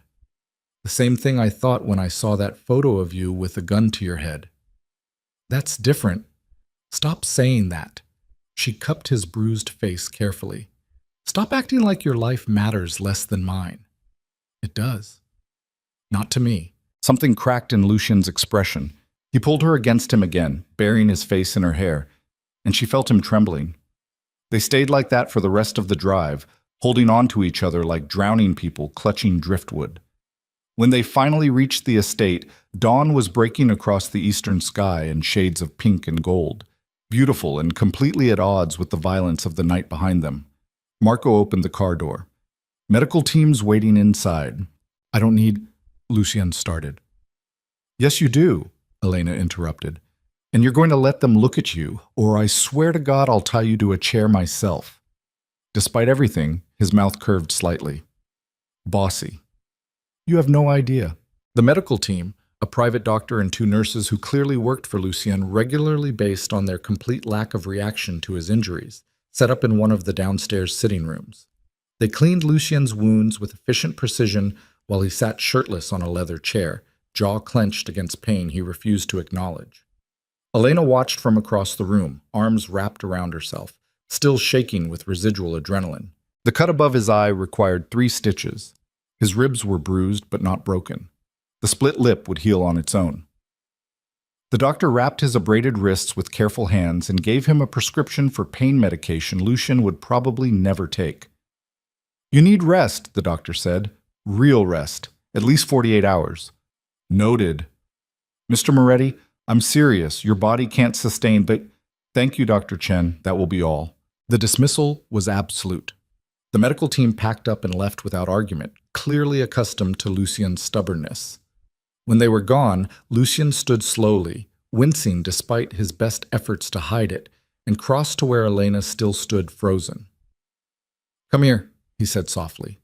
She went to him, and he wrapped his arms around her, gentler this time, like he was afraid she might shatter.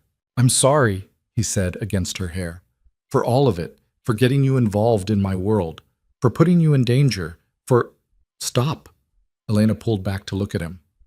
I made my own choice tonight. I chose to come after you. That's on me, not you. You shouldn't have had to make that choice. But I did, and I'd make it again. She took a shaky breath. I love you. The words hung in the air between them.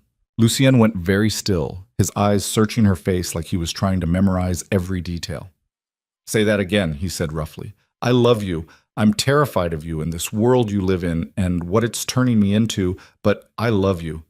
I can't help it. He kissed her then, careful of his split lip, but no less desperate for it. Elena kissed him back, tasting blood and relief and something that felt dangerously close to forever. When they finally broke apart, both breathing hard, Lucien pressed his forehead against hers. I love you too, he whispered. So much it scares the hell out of me. Good. We can be terrified together. He laughed, actually laughed, and the sound was so unexpected, so genuine, that Elena felt tears burning behind her eyes. Come to bed, Lucien said. We both need sleep. Your bed or mine? Does it matter? I guess not. They ended up in his room, a massive space Elena had never entered before, decorated in dark woods and deep blues. The bed could have slept 4 people comfortably. Lucien stripped down to his boxers despite his injuries, and Elena borrowed one of his t-shirts that hung to her knees. They climbed under the covers together, and he pulled her against his chest with his arms wrapped protectively around her. Don't ever scare me like that again, he murmured into her hair. You first. Deal. Elena closed her eyes, feeling his heartbeat strong and steady beneath her palm, and let exhaustion finally claim her. She woke to voices arguing somewhere below. Elena blinked at the ceiling, disoriented. Afternoon sunlight streamed through the windows.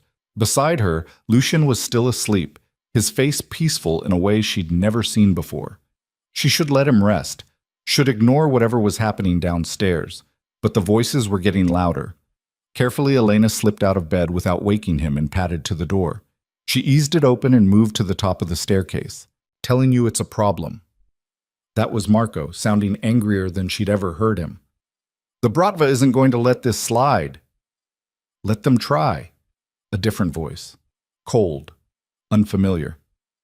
We have Volkov. That gives us leverage. Leverage? Marco's voice rose. We kidnapped and tortured a high-ranking member of the Russian mob. There's no leveraging our way out of a war. Then we go to war. Have you lost your fucking mind?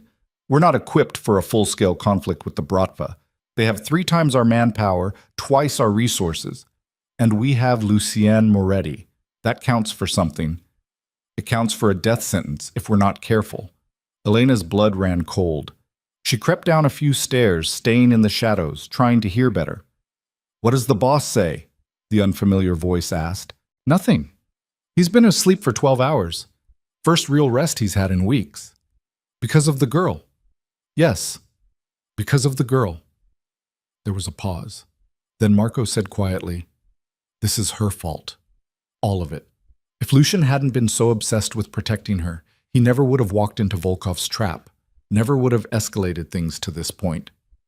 You think she's a liability? I think she's going to get him killed. The words hit Elena like a physical blow. She gripped the stair railing, knees suddenly weak. So what do we do? The other voice asked. I don't know. But something's got to change before this whole thing implodes. Footsteps. Elena scrambled back upstairs as quietly as possible, slipping into Lucien's room and closing the door just as someone walked down the hallway below. She stood there breathing hard, Marco's words echoing in her head. She's going to get him killed. Elena looked at Lucien still sleeping peacefully in the massive bed, his bruised face relaxed, his breathing deep and even. Marco was right. As long as she stayed here, Lucien would always be vulnerable. His enemies would always have a target they could use against him. She was a weakness in his armor, a crack in his defenses. And eventually, that crack would be what destroyed him.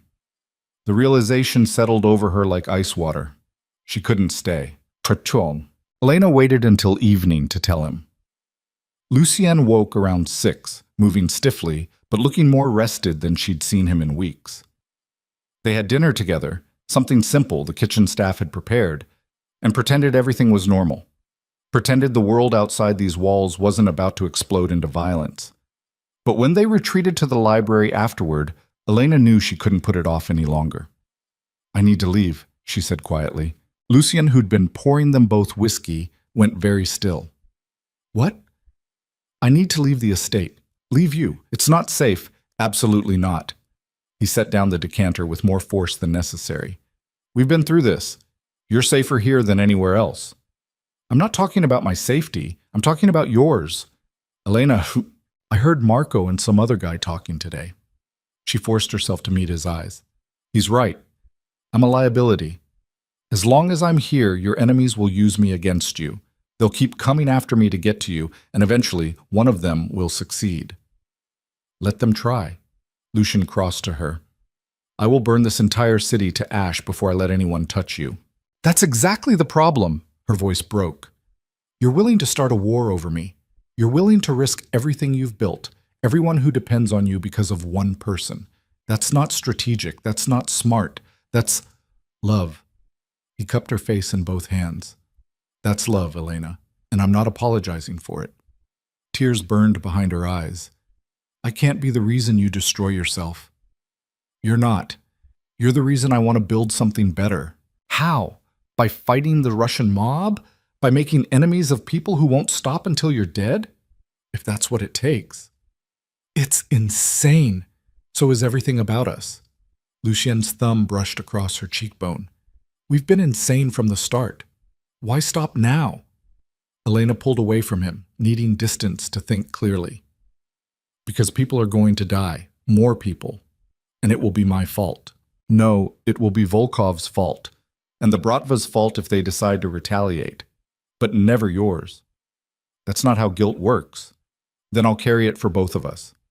She spun to face him. You can't fix everything with grand gestures and declarations, Lucien. This is real. The consequences are real, and I can't watch you die because you were too obsessed with protecting me to protect yourself. So what are you suggesting? That you leave, disappear, go back to your shitty apartment and your crushing debt and your life of barely surviving? His voice was rising now, frustration bleeding through. Because I already fixed those problems, Elena. The apartment's gone. I bought the building and had it condemned. Your debt is paid. Your old life doesn't exist anymore. The floor tilted beneath her feet. You what? I bought your building last week. Had it red tagged for safety violations. Everyone got relocated, compensated. You can't go back there. You destroyed my home? I gave you a better one. You took away my choice. They were shouting now, years of survival instincts and control issues colliding in the middle of his library. I was protecting you, Lucian said through clenched teeth. I didn't ask for your protection. You never ask for anything. You just suffer in silence and pretend you're fine when you're drowning. At least that was my choice to make. A choice that was killing you. Elena pressed her hands over her face, breathing hard. This is exactly what I'm talking about. You can't help yourself. You see a problem and you throw money and violence at it until it goes away. But I'm not a problem to be solved, Lucian. I'm a person, and I need agency over my own life. The fight drained out of him. He sank into one of the leather chairs, suddenly looking every one of his 32 years. I know, he said quietly. I know I'm controlling. I know I manipulate things to keep you close. I know it's toxic and unhealthy and probably a dozen other things a therapist would have a field day with. He looked up at her. But I can't stop. The thought of losing you makes me physically ill. The idea of you out there, unprotected, vulnerable, it's unbearable. Elena's throat was tight. That's not love. That's possession. It's both. And I'm not going to lie and pretend otherwise. She moved to the window, staring out at the darkening gardens. Security lights were flickering on across the grounds, armed guards changing shifts, a fortress built to keep the world out, or to keep her in. What if I left anyway? She asked quietly. What if I just walked out that door and didn't come back? The silence stretched so long she thought he wasn't going to answer. Finally, I'd let you go. She turned to look at him, surprised. I'd hate it, Lucian continued. I'd spend every day wondering if you were safe. I'd probably have people watching you from a distance to make sure nothing happened to you.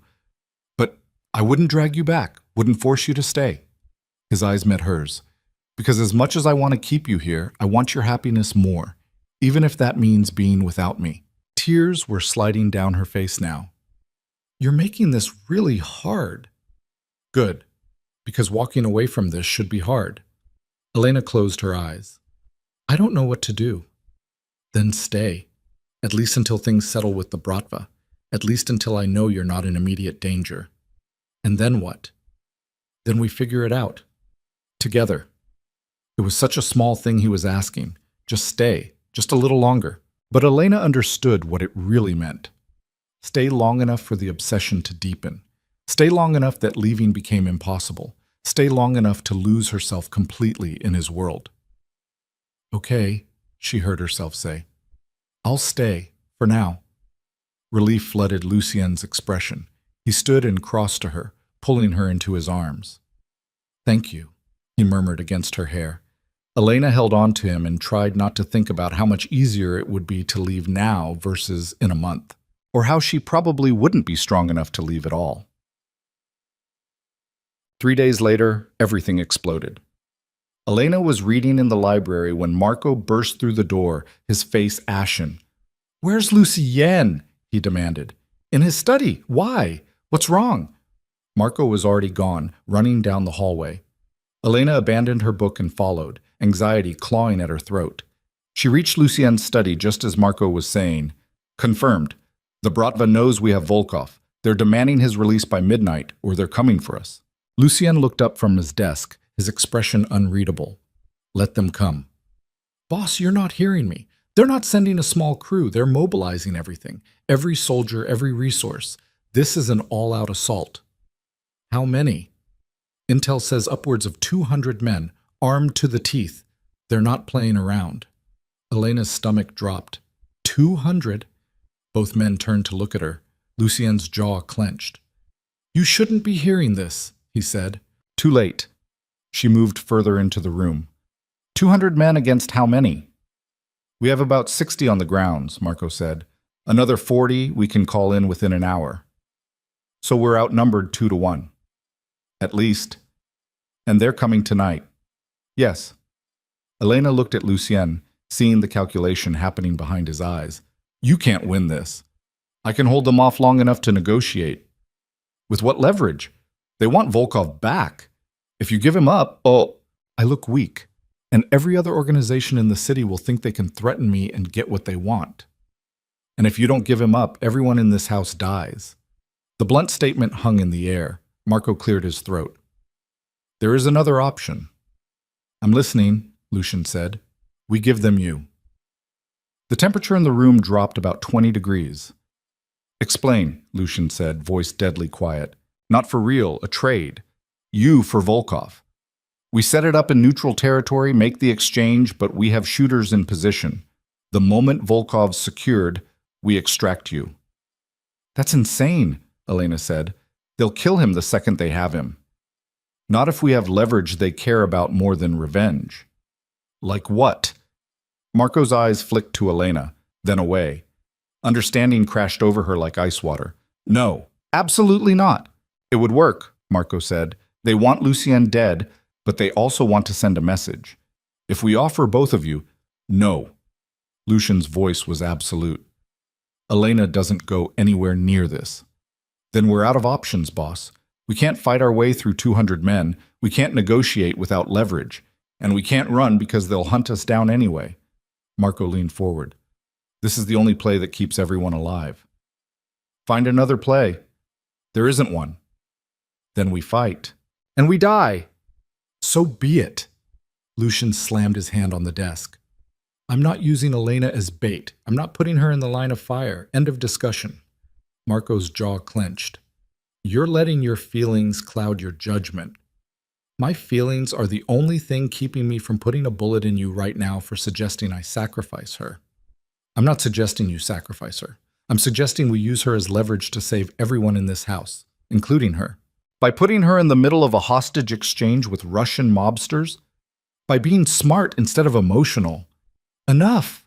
Elena's voice cut through their argument. Both men turned to stare at her. Marco's right. Elena, Lucien started.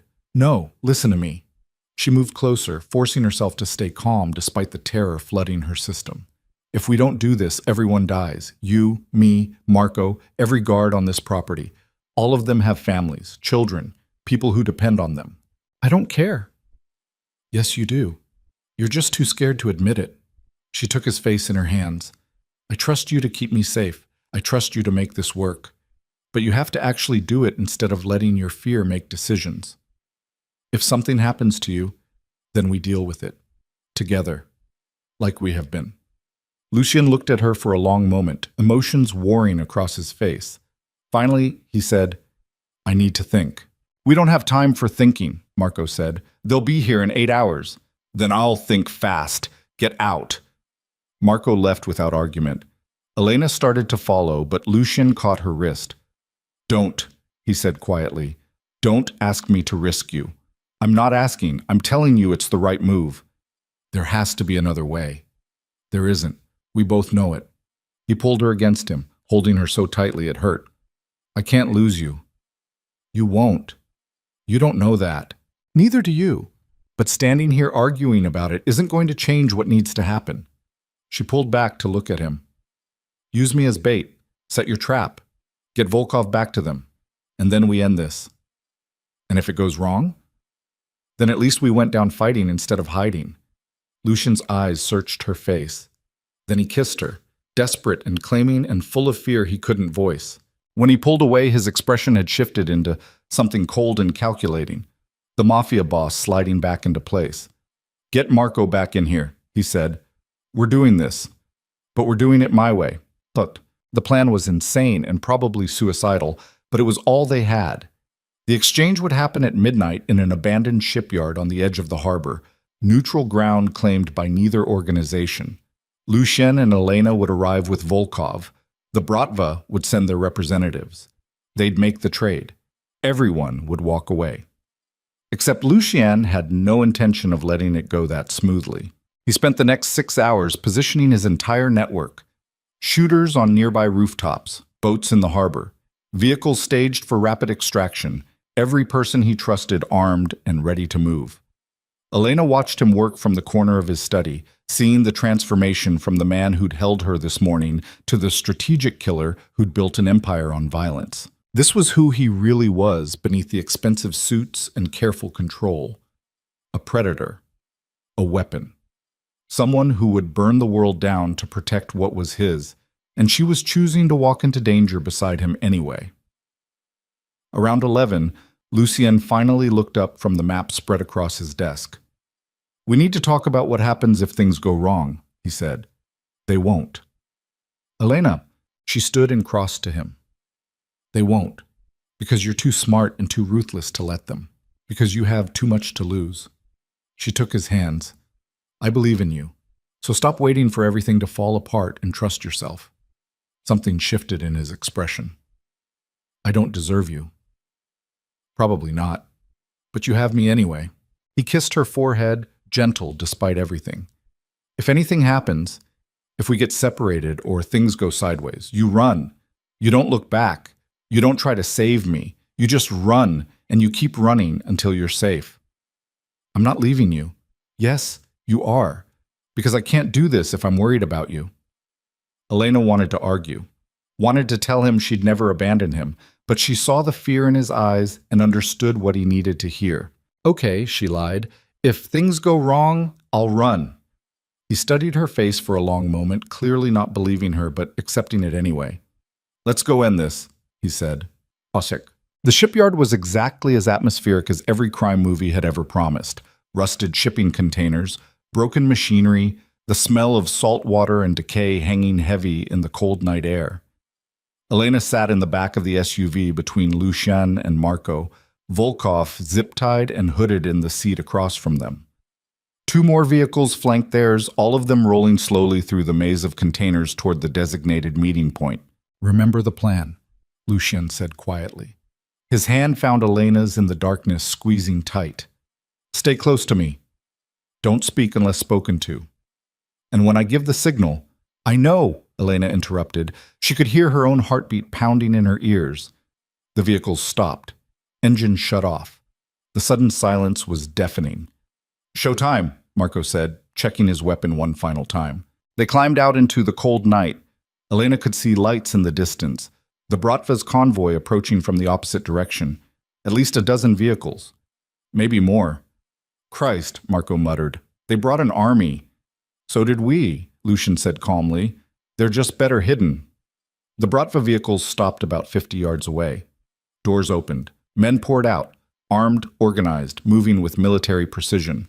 And walking at the center of them, flanked by bodyguards, was a man Elena had only seen in photographs. Maxim Volkov, Dmitri's older brother, the real power behind the Bratva. He was tall, silver-haired like his brother, but where Dmitri had been cruel, Maxim looked coldly efficient. The kind of man who calculated costs and benefits before deciding whether killing you was worth the effort. "Lucien Moretti," Maxim called across the distance. His accent was thick, but his English was perfect. "You have something that belongs to me." "You have a lot of things that belong to other people," Lucien called back. "Doesn't mean I'm giving them all back." Brave words for a man outnumbered 5-1. Numbers don't mean much when you're fighting smart instead of hard. Maxim's mouth curved. "I like you. It's a shame we have to do this." "We don't. You could walk away. Let your brother face consequences for his actions. Everyone goes home alive." "And look weak to every organization in this city? I think not." Maxim gestured, and his men parted. Someone was dragged forward, a woman, maybe 30, bruised and terrified. Elena's stomach dropped. "Do you know who this is?" Maxim asked. Lucien's hat tightened on Elena's. "No. Svetlana Petrov, one of your accountants. She's been feeding us information for 6 months." He pulled a gun and pressed it to Svetlana's temple. "Here's how this works. You give me my brother. I give you your traitor. Everyone walks away. Simple." "And the girl?" Lucien asked, his voice carefully neutral. "What girl?" Maxim's eyes slid to Elena. "Oh, her. She comes with me." "No." "Then we all die here tonight. Your choice." The world narrowed to that single moment. Elena felt Lucien's entire body tense beside her, every muscle coiled like a snake about to strike. "Counter offer," Lucien said. "I give you Dmitri. You give me Svetlana. Elena stays with me, and we call this even." "Not good enough." "Then we have a problem." "Yes, we do." Maxim pulled the trigger. Svetlana's head snapped back, blood spraying. She crumpled to the ground like a puppet with cut strings. Elena gasped, horror flooding through her. "That's what happens when you waste my time," Maxim said calmly, as if he hadn't just executed someone in cold blood. "Now, do we trade or do I start killing your men one by one until you agree?" Lucien's jaw was clenched so hard Elena could see the muscle jumping. He was calculating, weighing options, running through scenarios, and coming up empty. "Fine," he said finally. "The trade. But it happens simultaneously. Your brother for the girl. No tricks." "Agreed." Marco dragged Dmitri Volkov forward, yanking off the hood. Dmitri blinked in the harsh light, looking around wildly, and when he saw his brother, relief flooded his features. On the Bratva side, 2 men grabbed Elena's arms. "Wait," she started. "It's okay," Lucien said, though his eyes said otherwise. "Just walk straight across. Don't run. Don't fight. And when you reach me, I know." They started walking, Elena moving toward the Bratva, Dmitri moving toward Lucien, 50 yards of empty ground between them. 40 yards. 30. Elena's heart was hammering. Something felt wrong. Off. The Bratva soldiers were too relaxed, too confident. 20 yards. Lucien's eyes met hers across the distance, and she saw the exact moment he realized it too. "Elena, run!" he shouted. Gunfire exploded from everywhere at once. The Bratva soldiers scattered, returning fire. Lucien's hidden shooters opened up from their positions. Muzzle flashes lit the night like lightning. Someone tackled Elena to the ground. She hit the concrete hard, ears ringing, tasting blood. More gunfire. Screaming. The wet sound of bullets hitting flesh. She tried to get up to see where Lucien was, but rough hands grabbed her, dragging her backward toward the Bratva vehicles. "No!" Elena thrashed, fighting, but whoever had her was too strong. Through the chaos, she caught a glimpse of Lucien fighting hand-to-hand with 2 men, his face covered in blood, his gun lost somewhere in the firefight. Then a hood came down over her head, and she was thrown into the back of a vehicle. Engine roared, tires squealed, and they were moving, driving away from the shipyard, away from Lucien, away from everything. Elena screamed until her throat was raw, but it didn't matter. The Bratva had her, and Lucien couldn't save her this time. They drove for what felt like hours, but was probably only 20 minutes. When the vehicle finally stopped and the hood was ripped off, Elena found herself in some kind of warehouse. Industrial, abandoned, eerily similar to the place where she'd saved Lucien from Dmitri just days ago. Maxim Volkov stood in front of her, perfectly calm despite the blood splattered across his expensive suit. "Welcome," he said pleasantly. "I apologize for the rough handling. My men can be overzealous." Elena's wrists were zip-tied behind her back. Her shoulder throbbed where she'd hit the ground, but she forced herself to meet his eyes without flinching. "Lucien will kill you for this," she said. "Perhaps, if he survives the next hour." Maxime circled her slowly. "You see, this was never about a trade. It was about breaking him. And the best way to break Lucien Moretti is to take away the only thing he's ever truly loved. He'll come for me. I'm counting on it. This whole facility is rigged to explode. The moment he walks through that door," Maxime snapped his fingers. "Boom. No more Lucien Moretti. No more Moretti Empire. Just ashes and memories." Elena's blood ran cold. "You're insane." "I'm practical. Lucien is too dangerous to leave alive. Too smart to defeat conventionally, so I use his greatest strength against him." He leaned closer. "His love for you. He won't fall for it. He will. Because he can't help himself. Because the thought of you suffering is more unbearable to him than his own death." Maxime straightened. "Men like Lucien always have the same fatal flaw. They think love makes them stronger, but really, it just gives people like me a target." Elena's mind raced. She had to warn Lucien. Had to find a way to contact him before he walked into this trap. But her phone was gone. Her hands were tied, and Maxime's men surrounded her with weapons drawn. "Nothing to say?" Maxime asked. "You won't win," Elena said quietly. "Even if you kill Lucien, his people will come after you. Every single person in his organization will make it their life's mission to destroy you. Then I'll destroy them too. One by one until there's no one left who remembers the Moretti name." He turned to leave, then paused. "Oh, and Elena, when Lucien arrives, and he will, tell him I said thank you. Thank you for being stupid enough to love someone. It made this whole thing so much easier." Then he was gone, leaving her alone with armed guards in a warehouse rigged to explode the moment Lucien tried to save her. And Elena finally understood the horrifying truth. There was no way out of this. Not for her, not for Lucien. This was how their story ended. In fire and blood and the ruins of obsession that had burned too hot, too fast, too completely. She closed her eyes and waited for the man she loved to walk into his own execution. Because despite everything, despite the danger, despite the trap, despite knowing it would kill him, Lucien Moretti was going to come for her anyway. That's what love meant in his world, and it was going to destroy them both. Elena had been zip-tied to a metal support beam in the center of the warehouse for 43 minutes when she heard the first explosion. The sound came from somewhere outside, distant but unmistakable. Car bomb, maybe. Or a building going up. Hard to tell. The armed guards around her tensed, fingers tightening on triggers, eyes darting toward the exits. Another explosion, closer this time. Close enough that dust rained down from the rafters. "Boss," one of the guards said into his radio, "we have activity. Multiple." Gunfire cut him off. Not inside the warehouse. Outside. Automatic weapons. Lots of them. The sound rolling like thunder. Elena's heart hammered against her ribs. Lucien was here. The guards scrambled into defensive positions, weapons trained on the doors. 6 men. All armed. All professional. All about to die. Because when Lucien Moretti came for what was his, he didn't knock politely. The main entrance exploded inward in a shower of metal and fire. The blast wave knocked 2 guards off their feet.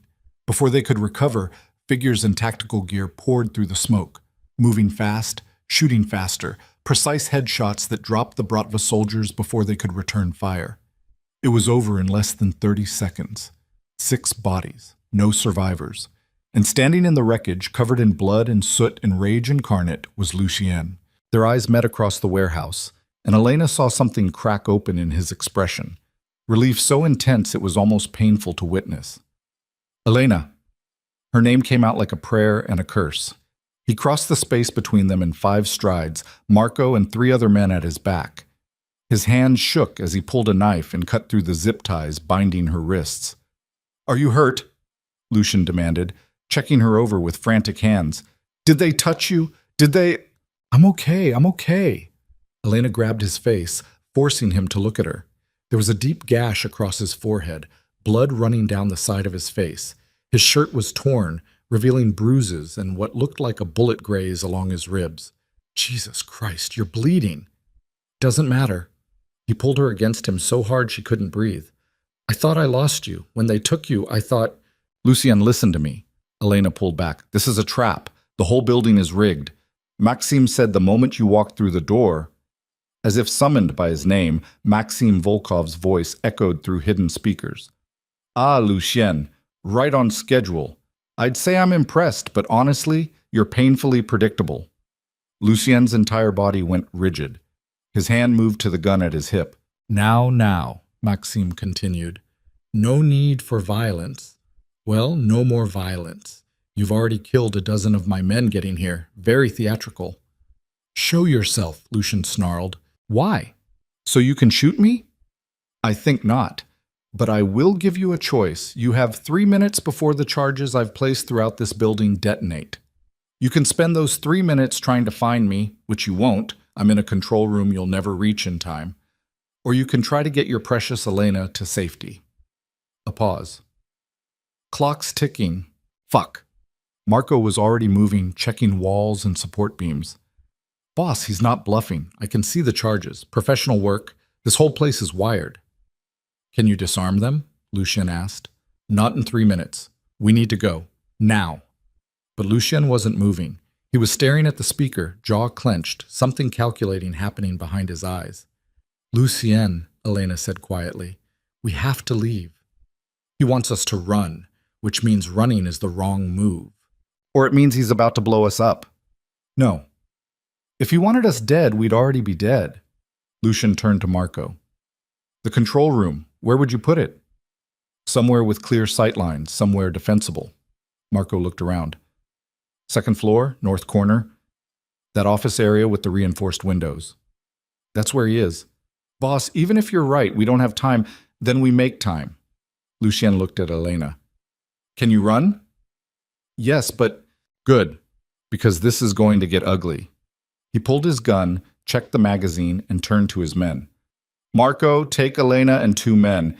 Get her out through the south exit. There should be a vehicle waiting 3 blocks east." "What about you?" Elena demanded. "I'm going to kill Maxim Volkov." "In 2.5 minutes? Are you insane?" "Probably." He kissed her hard and fast. "Go. Now." "I'm not leaving you." "Yes, you are. Because one of us needs to survive this, and it's going to be you." "Lucien, go!" Marco grabbed Elena's arm, pulling her toward the south exit. She fought against him, still reaching for Lucien, watching him disappear up a staircase with 2 of his men following. "Let me go!" Elena thrashed. "I can't leave him." "He's right," Marco said grimly, dragging her through the door. "One of you needs to make it out." They burst into the night air. The warehouse district was chaos, fires burning in several locations, bodies scattered across the pavement, the sound of sirens in the distance. Marco shoved Elena toward a black SUV parked in an alley. "Get in." "Not without Lucien. He'll make it." "You don't know that." "I know he's survived worse. Now get in the goddamn car." Elena climbed into the back seat, her entire body shaking. Through the vehicle's windows, she could see the warehouse, dark and silent, except for muzzle flashes lighting up the second-floor windows. Lucien was in there, fighting, bleeding, running out of time, and she was supposed to just sit here and wait. The driver started the engine. "No," Elena said. "Stop." "Ma'am, we have orders." "I don't care about your orders." She reached forward and grabbed the driver's shoulder. "Turn off the car." "Miss Vale." "My name is Elena, and the man I love is about to die in that building. So you can either turn off this car, or I will fight all 3 of you and go back in there anyway. Your choice." Marco stared at her for a long moment. Then he sighed. "You're as crazy as he is." "Probably. If we die, it's on you." I can live with that. Marco pulled his weapon. Then let's go save the boss. They ran back toward the warehouse just as the 2-minute mark hit. No time for strategy, no time for planning. Just Elena and 3 armed men charging back into the building that was about to explode. The interior was worse than before. More bodies, more blood, smoke thick enough to choke on.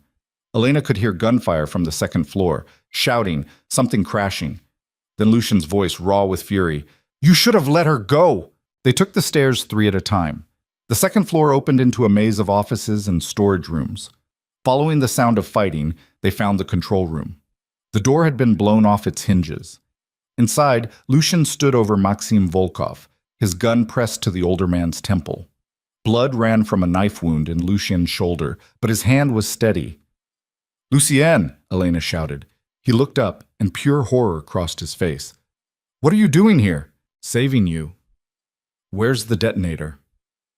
"There isn't one." Maxim laughed, the sound wet. Blood bubbled at the corner of his mouth. "It's on a timer, 90 seconds now, maybe less."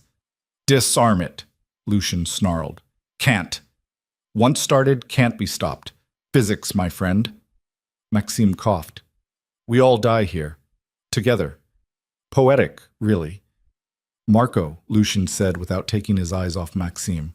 "Get Elena out, now." "Too late," Marco said, staring at a tablet on the desk. "The charges are networked. The second we try to leave, they blow. We're trapped. Then we find another way." "There is no other way." Elena moved closer, looking at the tablet over Marco's shoulder. The display showed a 3-dimensional map of the warehouse with red dots marking explosive charges. Dozens of them. Enough to level the entire building, and a timer counting down. 73 seconds. "There has to be a manual override," she said. "There is," Maxim wheezed. "Biometric lock. My fingerprint. But I'm afraid I'm not feeling very cooperative." Lucian's finger tightened on the trigger. "Give me one reason not to kill you right now." "Because if I die, my heart stops, and the dead man switch triggers. We explode immediately." Maxim smiled through bloody teeth. "So you can shoot me and we all die, or you can watch the timer run out and we all die. Either way, I win. 60 seconds. Elena's mind raced. There had to be a way out. Had to be something they weren't seeing. The biometric lock. That was the key. "Marco," she said quietly, "can you hack it?" "Not in 60 seconds. "What if you had his fingerprint?" "I'd need the actual finger. The scanner's too sophisticated for a copy." He stopped. Looked at Maxime.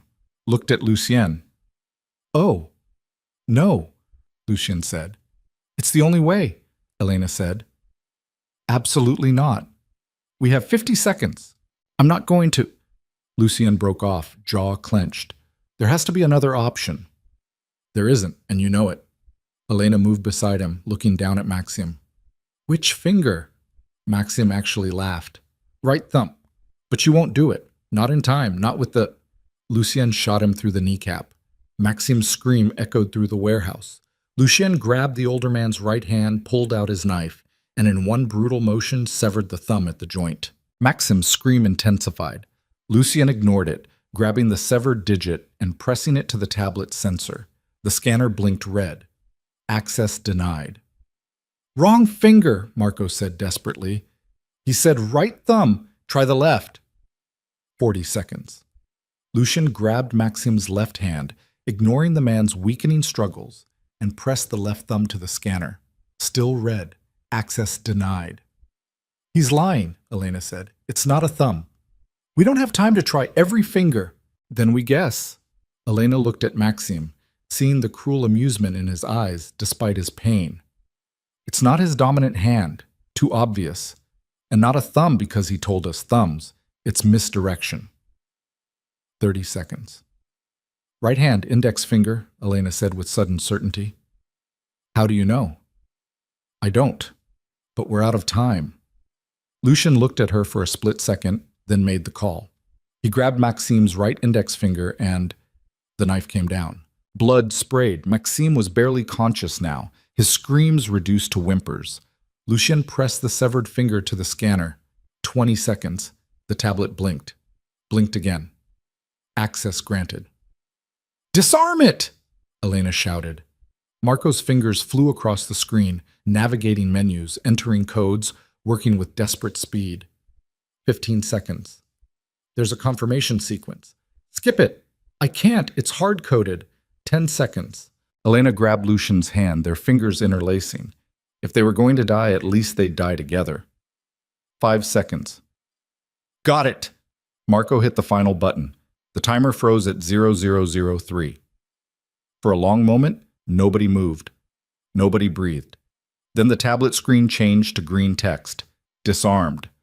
Elena's legs gave out. Lucian caught her, holding her against him as they both sank to the floor. Around them, his men were checking the building, confirming the charges were actually disabled. It's over, Lucian said into her hair. It's finally over. Elena just held on to him, shaking too hard to speak. On the floor a few feet away, Maxim Volkov was barely conscious, blood pooling around his mutilated hands. You won't get away with this. Bratva will come. Let them, Lucian said flatly. He pulled out his phone and made a call. It's done. Maxim Volkov is alive, barely. I'm sending you the location. Bring the Bratva leadership here. All of them. It's time we ended this properly. He hung up and looked down at Maxim. Here's what's going to happen. Your organization's leaders are going to see what I did to you. They're going to understand what happens when someone threatens what's mine. And then they're going to make a choice, peace or extinction. I don't care which. They'll choose war. Then I'll show them war. But this time, I won't be fighting to defend. I'll be fighting to erase every single person who shares your bloodline. Lucian's voice was absolute zero. You took her. You hurt her. You tried to kill us both. And now you're going to be the lesson that teaches everyone else never to make that mistake again. Maxim's eyes widened with understanding and fear. You're not going to kill me, he whispered. No. Death would be mercy, and I'm all out of mercy. But 3 hours later, Elena sat in the back of an SUV outside the warehouse, wrapped in Lucian's jacket, watching as black luxury cars rolled up one by one. The Bratva leadership had arrived. She could see them through the vehicle's tinted windows. Powerful men in expensive suits, faces carved from stone, flanked by bodyguards. They entered the warehouse where Maxim waited, still alive, still suffering, a living example of what happened when you crossed Lucian Moretti. Marco stood outside the vehicle, weapon ready, along with a dozen other armed men. They were taking no chances. This could still go wrong, Elena said quietly. It won't, Lucian replied. He sat beside her, his wounds bandaged by the same medical team that had arrived with his reinforcements. They're pragmatic. They'll see Maxim and understand that continuing this war will cost them more than it's worth. And if they don't, then we finish it tonight, one way or another. Elena looked at him, really looked at him, and saw the exhaustion carved into every line of his face, the weight of violence, the cost of survival. How much longer can you keep doing this? She asked. As long as I have to. That's not an answer. Lucian took her hand, his thumb tracing circles against her palm. I'm tired, Elena. So fucking tired. I've been fighting for so long, I barely remember what peace feels like. But I'll keep fighting as long as necessary to keep you safe, to keep us safe. What if I told you I wanted out? Out of this life, out of this world, out of everything. He was quiet for a long moment. Do you? I don't know. Part of me wants to run as far and fast as possible. The other part knows I'd never make it 3 days without missing you so much it hurt. That's the problem with loving someone in this world. It binds you to the darkness whether you want it or not. Is that what we are? Bound? We're beyond bound. We're fused. I don't know where I end and you begin anymore. Elena rested her head against his shoulder. That should terrify me. Does it? Not as much as it should. They sat in silence, watching the warehouse, waiting to see if tonight would end in peace or bloodshed. 20 minutes later, the Bratva leadership emerged. They walked to their vehicles without looking back, engines starting, convoys rolling away into the night. Marco approached the SUV, opening the door. It's done. They agreed to peace. Full ceasefire. No retaliation. They're taking Maxim back to Russia. What happens to him there is their business. Relief flooded through Elena. So it's really over? This part is, Marco said. But boss, we need to talk about the bigger picture. With the Bratva backing down, the other organizations are going to see an opening. The Chinese, the Italians, maybe the Colombians. They'll test you, see if you're weak. Let them, Lucien said. We'll handle it when it comes. And the girl? Marco asked carefully. Word spread that she's your weakness, that tonight happened because of her. Some of the men are asking questions, saying she's a liability. Lucien's expression went cold. Tell those men that if I hear another word questioning Elena's place in my life, I'll personally put a bullet in their skull. She's not a liability. She's the reason I survived tonight, the reason any of us did. I'll spread the word. Make sure you do, because I'm done justifying what she means to me. Anyone who has a problem with it can find another organization to work for. Marco nodded and walked away. Elena looked at Lucien. You can't threaten your own men over me. I just did. That's going to cause problems. I don't care. They need to understand that you're not negotiable. Not now, not ever. Even if it costs you loyalty? Loyalty built on questioning you isn't loyalty I want.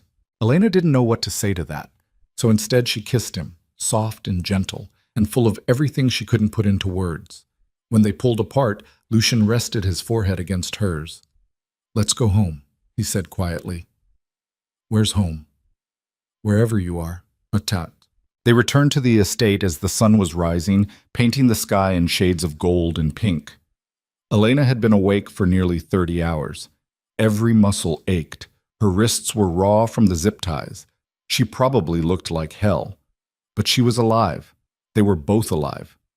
Lucien led her upstairs to his room, not hers, a deliberate choice. They showered together, washing away blood and soot and the residue of violence, then collapsed into bed without bothering to dress.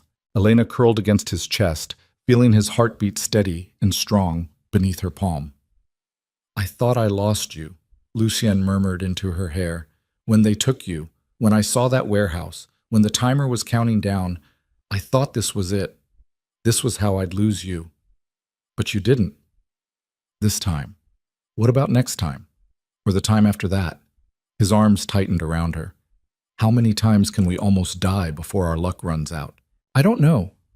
But I know I'd rather face death with you than live safely without you. That's insane. So is everything about us. Why stop now? Despite everything, he laughed, a quiet, exhausted sound. You're going to be the death of me. Probably. But you'll die happy. That's not as comforting as you think. Elena tilted her head up to look at him. What happens now? After tonight? Now we rebuild, strengthen our defenses. Make it clear that what happened with the Bratva was a one-time show of mercy. The next organization that tries something won't be so lucky. That's not what I meant. I meant what happens with us. Lucien's eyes searched her face. What do you want to happen?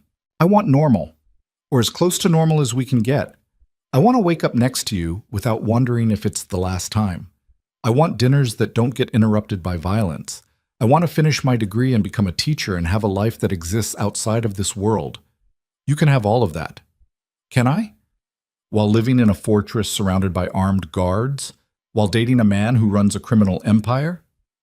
It won't be perfect, but it will be ours. Elena was quiet for a long moment. I need you to promise me something. Anything. Promise me that if there's ever a choice between your empire and me, you'll choose your empire. Lucien went very still. What? I'm serious. Your organization employs hundreds of people. Their families depend on you. I can't be the reason all of that falls apart. Elena, promise me, Lucien, because if you don't, I'll always wonder if I'm destroying you by being here. He was quiet for so long she thought he wasn't going to answer. Finally, he said, I can't promise that.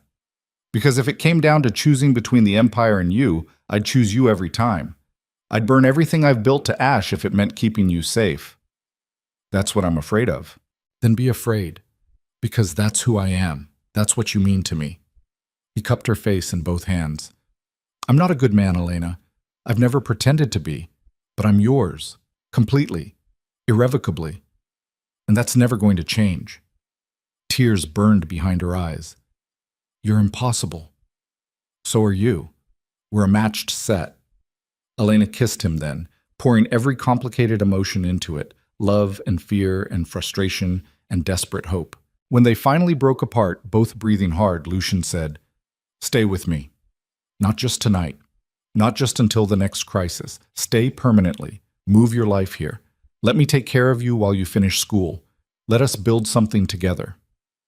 Are you asking me to I'm asking you to choose this. Choose us. Choose the messy, dangerous, completely insane life we've built together. What if I say no? Then I'll be devastated, but I'll respect it. Elena looked at him, this beautiful, broken, dangerous man who had invaded her life like a hurricane and refused to leave, and realized the choice had already been made. She'd made it the night she walked into that warehouse to save him. Made it when she'd chosen to come back to this estate.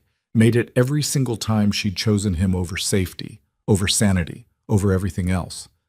"Okay," she whispered. "Okay. I'll stay. I'll finish school. I'll let you take care of me. I'll choose us." She took a shaky breath. "But you have to promise me something in return." "Name it. Promise me you'll try. Try to step back from the violence when you can. Try to build something legitimate alongside the Empire. Try to be more than just the monster everyone expects you to be." Lucian's eyes were intense. "For you? I'll try. That's all I'm asking." He kissed her forehead, gentle despite the desperate way he held her. "Get some sleep. We'll figure out the details later." Elena closed her eyes, feeling exhaustion finally dragging her under. Just before sleep claimed her, she murmured, "I love you." "I love you too," Lucian replied. "More than anything." She believed him. God help them both, she believed him. Elena woke to darkness and the sound of her phone buzzing insistently on the nightstand. She blinked at the ceiling, disoriented. Beside her, Lucien was dead asleep, his breathing deep and even. She'd never seen him sleep this deeply. The exhaustion must have finally caught up to him. Her phone buzzed again. She reached for it carefully, not wanting to wake him, and saw dozens of missed calls and texts, all from Marco. Her stomach dropped. She opened the most recent message. "Elena, we have a problem. Call me immediately. Don't tell Lucien yet." "Don't tell Lucien? What the hell?" Elena slipped out of bed, grabbed Lucien's shirt from the floor, and moved into the hallway. She closed the bedroom door quietly behind her and called Marco. He answered on the first ring. "Where are you?" "Hallway outside Lucien's room." "What's going on? Is he awake?" "No, he's exhausted. I don't want to wake him unless it's urgent." Marco was quiet for a moment. "It's urgent, but you need to hear this first. Alone." Ice flooded Elena's veins. "Tell me." "The Bratva. They didn't actually agree to peace." "What? But you said—" "They lied. The whole meeting was theater. They took Maxim back to Russia, not to punish him, but to plan retaliation. And Elena—" His voice dropped. "They're not coming after Lucien." Understanding crashed over her. "They're coming after me." "Yes. Intel says they're sending a hit squad, professional, ruthless. They've been tracking your movements, learning your patterns. They know you leave the estate sometimes for errands, know you're planning to go back to school." "When?" "Could be days, could be hours. We don't know." Elena's hand shook. "So what do I do?" "That's the problem. Lucien will want to lock you down, keep you in the estate 24/7, surround you with so much security you can't breathe, and that's exactly what they want. They want me to be a prisoner, want him to be so focused on protecting me that he can't run his empire." Elena closed her eyes. "It's a psychological attack." "Exactly. They know they can't beat him in open war, so they're trying to destroy him from the inside by making you the weakness that consumes him." "What do I do, Marco?" "That's your call." "But Elena—" He took a breath. "If you really love him, if you want what's best for him, you might need to consider leaving, disappearing. Let him think you walked away. Give him a chance to move on." "He'd never move on." "He might if he thought you chose to leave, if he thought you couldn't handle this life." Elena's throat was tight. "You're asking me to break his heart to save his life. I'm asking you to make the hard choice, because someone has to." She stood there in the dark hallway, wearing Lucien's shirt, knowing he was sleeping peacefully 20 feet away, completely unaware that the woman he loved was about to be forced into an impossible decision. Stay and become the weakness that destroyed him, or leave and destroy him a different way. Behind her, the bedroom door opened. Lucian stood there, shirtless and sleep-rumpled, his eyes immediately finding hers in the darkness. "What's wrong?" he asked. Elena looked at him, this beautiful, dangerous, completely devoted man, and felt her heart crack wide open.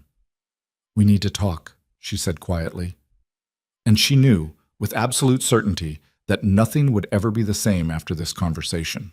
Lucian stood in the doorway of his bedroom, the dim hallway light casting shadows across his face, and Elena saw the exact moment he understood something was terribly wrong. "What happened?" His voice was still rough with sleep, but his eyes had sharpened, the predator waking beneath the exhaustion. Elena's hand tightened around her phone. Marco was still on the line, silent, waiting. "I need to call you back," she said quietly into the phone. "Elena, don't tell him without me there.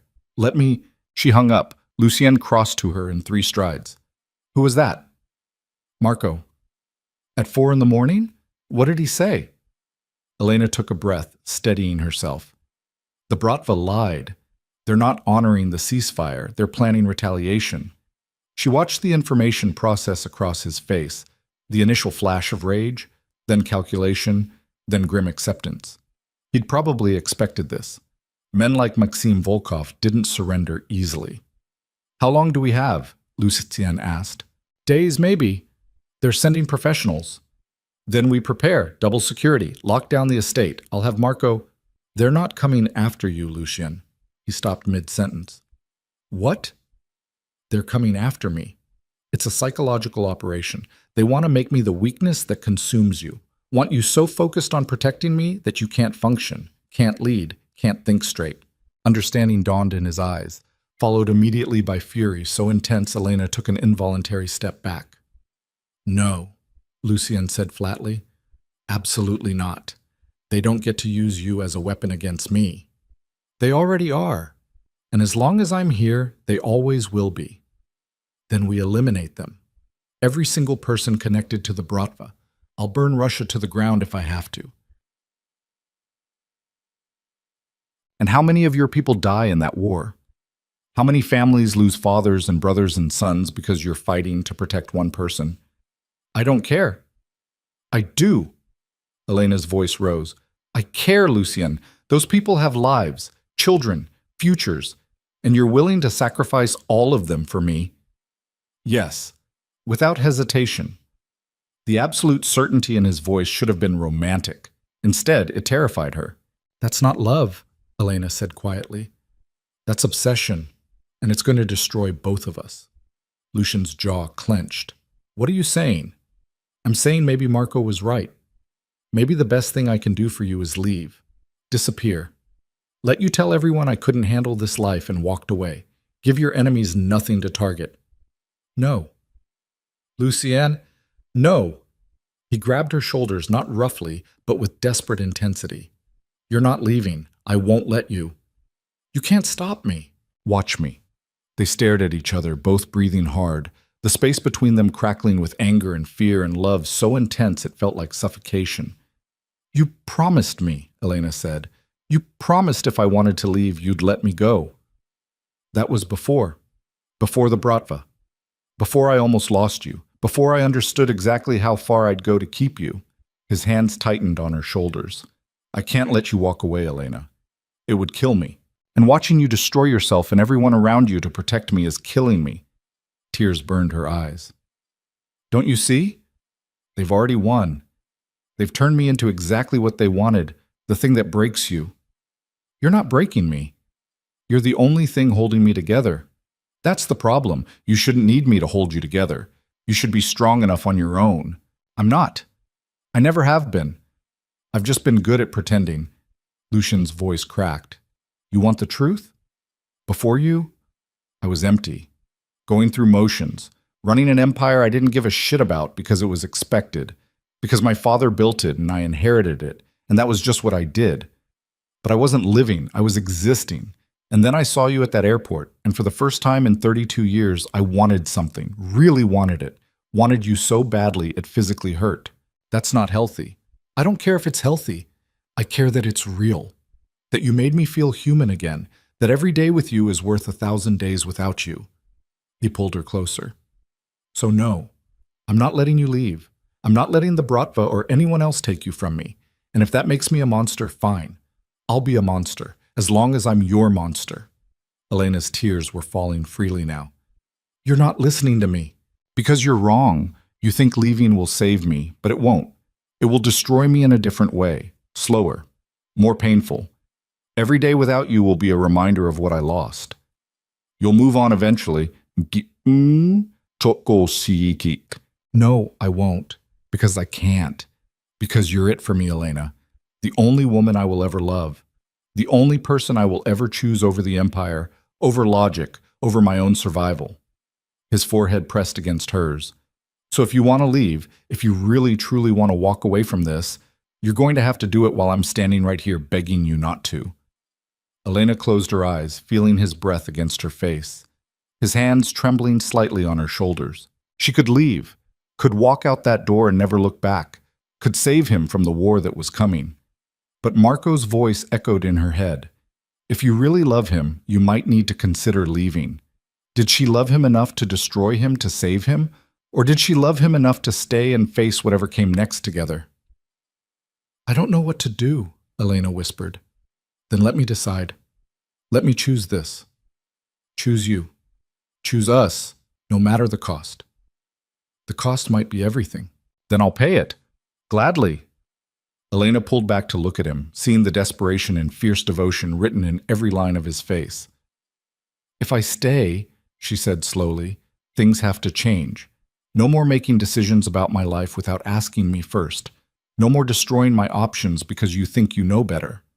I need agency, Lucian. Real agency, not the illusion of choice. Done. And you have to promise me that if there's a way to end this without mass casualties, if there's a diplomatic solution that doesn't involve burning Russia to the ground, you'll at least consider it. His jaw clenched, but he nodded. I'll consider it. That's all I'm asking. Lucian exhaled shakily. So you're staying? I'm staying, but on one condition. Anything. We face this together. No more trying to protect me by keeping me in the dark. No more sending me away while you handle the dangerous parts. If we're doing this, we're doing it as partners. Elena, I can't put you in danger, Shamam. I'm already in danger. The Bratva already wants me dead. Keeping me locked in this estate doesn't change that. It just makes me a prisoner instead of a partner. She took his face in both hands. Trust me. Trust that I'm strong enough to stand beside you instead of hiding behind you. Lucian looked at her for a long moment, conflict playing across his features. Finally, he said, Okay, partners. But if things go sideways, then we handle it together. He kissed her then, desperate and relieved and full of promises neither of them was sure they could keep. When they finally broke apart, Elena said, We should call Marco back, figure out our next move. In a minute. Lucian pulled her against his chest, holding her like he was afraid she might evaporate. Just let me hold you for one more minute. Elena wrapped her arms around him and let herself be held, feeling his heartbeat strong and steady beneath her palm. They were about to walk into fire, but at least they'd burn together. By dawn, Lucien's entire inner circle had assembled in the estate's main conference room, a space Elena had never seen before, dominated by a massive table and screens showing surveillance feeds from across the city. Marco stood at the head of the table, looking like he hadn't slept. When Elena entered with Lucien, his eyes widened slightly. You told him, Marco said. She told me, Lucien confirmed, and we're handling it together. Bring everyone up to speed. Marco exchanged glances with the other men around the table, all hard-faced, all dangerous, all clearly uncertain about Elena's presence. With all respect, boss, one of them said carefully. Is it wise to discuss strategy in front of— Finish that sentence and you're fired, Lucien interrupted. Elena stays. She's part of this. Anyone have a problem with that? Silence. Good. Marco, the intel. Marco pulled up images on the main screen. The Bratva is sending a 6-person team, ex-military, specialized in kidnapping and interrogation. They're flying into the city tomorrow night, which gives us roughly 36 hours to prepare. How do we know they're coming tomorrow? Elena asked. We have someone inside their organization. Low level, but reliable. He confirmed the timeline. And the target? Lucien's voice was ice. Elena, they want her alive. The plan is to grab her, use her as leverage to get you to surrender territory and resources, then kill you both anyway. Ambitious, one of the other men muttered. Stupid, Lucien corrected. They're assuming we'll play defensively. Wait for them to come to us. Shouldn't we? Elena asked. No, because defensive means they choose the time and place. Offensive means we do. Lucien looked at Marco. You said they're flying in tomorrow night. Which airport? Private airstrip outside the city. They've rented a hangar. Then that's where we hit them, before they ever get close to Elena. Boss, that's risky. We'd be attacking on unfamiliar ground, better than letting them set up and plan their move. Lucien's eyes were calculating. We take them out the moment they land, fast, clean, surgical. Send a message to the Bratva that Elena is off limits. And if killing these 6 just makes them send 12 more? Elena asked quietly. Then we kill those 12, and the next group, and the next, until they understand that the cost of coming after you is more than they're willing to pay. Elena's stomach turned. This was the man she'd fallen in love with, capable of casual discussion about mass murder like it was a business decision, because to him, it was. There's another option, Marco said carefully. I'm listening. We use Elena as bait. Every man in the room went silent. Lucien's expression turned deadly. Explain, he said, voice dangerously quiet. Very carefully. We let them think they're succeeding. Let Elena be somewhere they can grab her, but we control the location, the timing, everything. We have shooters in position. The moment they make their move, we eliminate them and anyone backing them up. Absolutely not. It's the smartest play, but I said no. Lucien, Elena's voice cut through the tension. Let him finish. Elena, let him finish. Marco continued quickly. It's not actually dangerous if we do it right. Elena wears a tracker, body armor under her clothes. We have snipers covering every angle. She's never actually in real danger, but the Bratva thinks she is. And when we take out their team, we make sure at least one survives to report back what happened. Why? Elena asked. Because a story is more powerful than a body count. If one of them survives and tells the Bratva leadership exactly how badly they failed, how thoroughly we anticipated their move, how completely we owned them, that's demoralizing. That makes them think twice before trying again. It was smart. Brutal, but smart. Elena looked at Lucien and saw the internal war playing across his face. Strategy versus emotion. Logic versus fear. No, he said finally. I won't use her as bait. Find another way. There is no other way that... Then we go with my plan. We hit them at the airstrip. Final decision. Marco's jaw clenched, but he nodded. Understood. The meeting continued for another hour, Lucien and his men discussing tactics and positions and contingencies. Elena listened, learning the vocabulary of violence, understanding for the first time exactly how Lucien's world operated. When they finally broke, the other men filed out, leaving just Elena, Lucien, and Marco. You're making a mistake, Marco said quietly. The airstrip plan is too risky, too many variables we can't control. And using Elena as bait isn't risky? Not if we do it right. There is no doing it right when it comes to putting her in danger. Marco looked at Elena. Talk to him. Make him see reason. Don't, Lucien warned. Don't put her in the middle of this. She's already in the middle of this. She has been since the moment you decided to pursue her. Marco's voice was hard. And now we all have to live with the consequences. He walked out, leaving the words hanging in the air.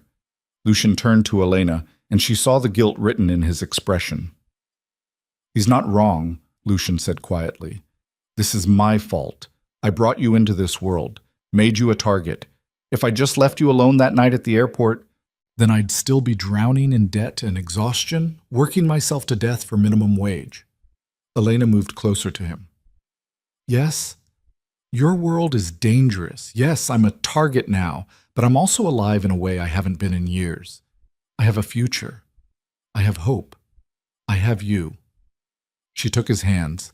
So stop apologizing for giving me a life worth protecting. Even if protecting it means violence. Even then.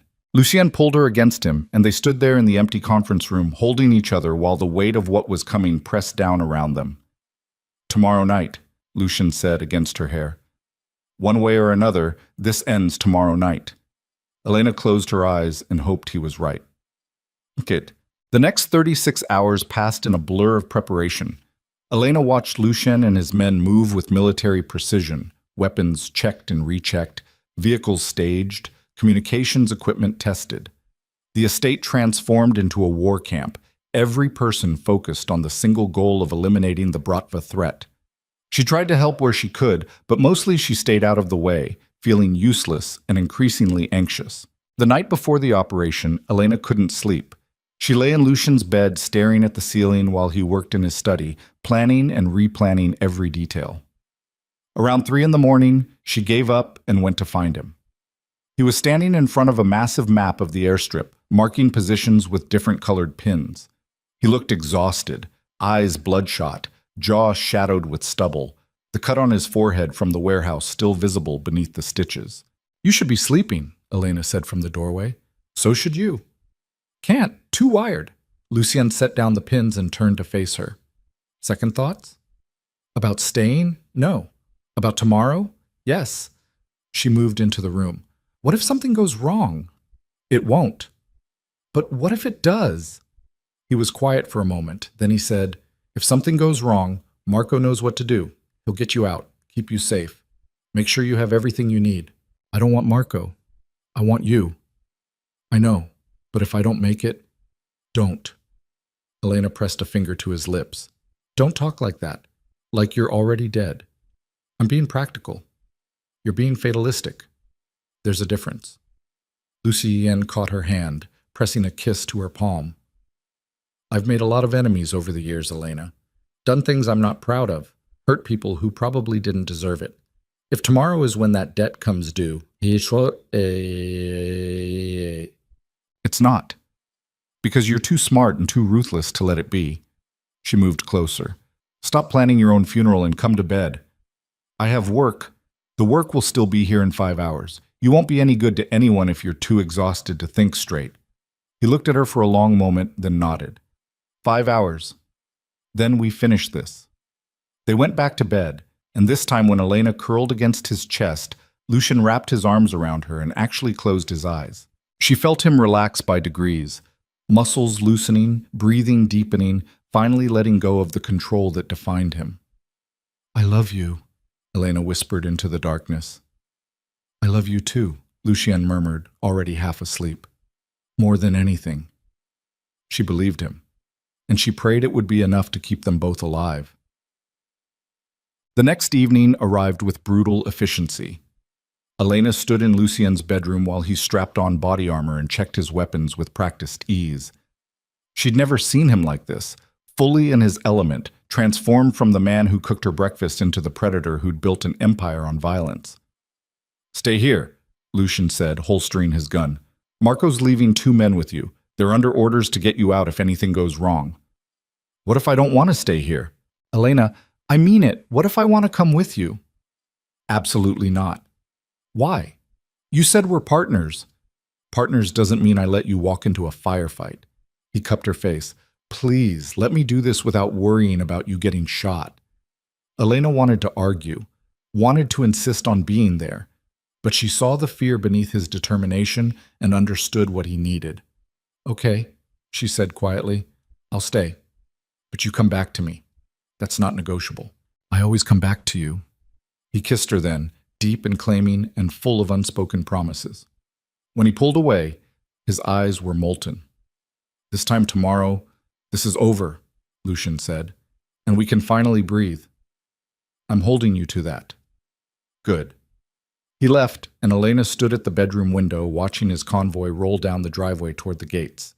Marco was in the lead vehicle, Lucien in the second, a dozen armed men distributed between 5 SUVs, an army going to war. She watched until the taillights disappeared into the darkness, then turned away from the window. The 2 guards Lucien had left stood outside her door, young guys, both nervous, both probably wishing they were with the main force instead of babysitting duty. Elena paced the bedroom, too anxious to sit still. Every minute felt like an hour. Every sound made her jump. She checked her phone obsessively. No messages, no updates. Around 8 o'clock, her phone finally buzzed. Marco. In position. Radio silence from here. We'll update when it's done. Elena typed back. Keep him safe. The response came 30 seconds later. Always. Then nothing. The silence was unbearable. Elena tried to distract herself, turned on the television, tried to read, attempted to eat the dinner the kitchen staff had prepared. Nothing worked. Her mind kept conjuring worst-case scenarios. Lucien bleeding out on concrete, ambushed, outnumbered, dying alone while she sat safe in his mansion. Around 9:30, she heard shouting from downstairs. Elena's blood went cold. She moved to her door, pressing her ear against it. More shouting, crashes, gunfire. Oh, God! One of her guards burst into the room, his young face pale. We have to go. Now! What's happening? They're here. Inside the estate. I don't know how, but they're here. Who's here? The Bratva. They sent a second team. While everyone was at the airstrip, they hit the estate. It was a diversion. The whole thing had been a diversion to draw Lucien and his men away. How many? Elena demanded. At least a dozen. Maybe more. We need to get you to the panic room. Gunfire erupted directly outside her door. The guard spun, raising his weapon, but bullets tore through the wood, punching through his chest before he could fire. He dropped, dead before he hit the floor. Elena screamed, scrambling backward. The door exploded inward. Men poured through, Russian, armed, moving with professional efficiency. One of them grabbed Elena before she could run, zip-tying her wrists while another pressed a gun to her temple. Scream and I kill you, he said in heavily accented English. Elena's mind was racing. Lucien was at the airstrip, miles away, engaged with a threat that didn't exist. This was it. This was how they'd planned it all along. She was dragged downstairs through hallways littered with bodies, guards who'd fought and died trying to protect her. The estate that had felt like a fortress was revealed as exactly what it had always been, a cage with pretty bars. They shoved her into the back of a van waiting in the circular driveway. 3 men climbed in with her, weapons trained on her chest. Where are you taking me? Elena asked, trying to keep her voice steady. Somewhere your boyfriend will come looking for you, one of them replied. And when he does, we'll be waiting. The van doors slammed shut, and they pulled away from the estate at high speed. Elena closed her eyes, feeling tears of rage and fear sliding down her face. She'd stayed. She'd chosen this life, chosen Lucien, and now she was going to die for it. They drove for 20 minutes before pulling into what looked like an abandoned industrial complex. Elena was dragged out of the van and through a maze of rusted machinery and broken equipment until they reached a large open space. Maxim Volkov stood in the center, his hands bandaged, but his eyes bright with cruel amusement. Hello again, Elena, he said pleasantly. We seem to keep meeting under unfortunate circumstances. You're supposed to be in Russia, Elena said. I was. Briefly. Long enough to plan this properly. He circled her slowly. You see, the first attempt was sloppy, emotional. My brother Dmitri let his rage cloud his judgment, but me? I'm patient, strategic. I waited until Lucian's guard was down, until he thought he'd won. He'll kill you for this. Perhaps, if he makes it here alive. Maxime smiled. You see, the team at the airstrip? They're not there to grab them. They're there to keep them busy, distracted, while we spring the real trap here. And when Lucien arrives, and he will, because he can't help himself, we'll be ready. Understanding crashed over Elena. This wasn't about kidnapping her. This was about using her to draw Lucien into a kill box. How many men do you have? She asked.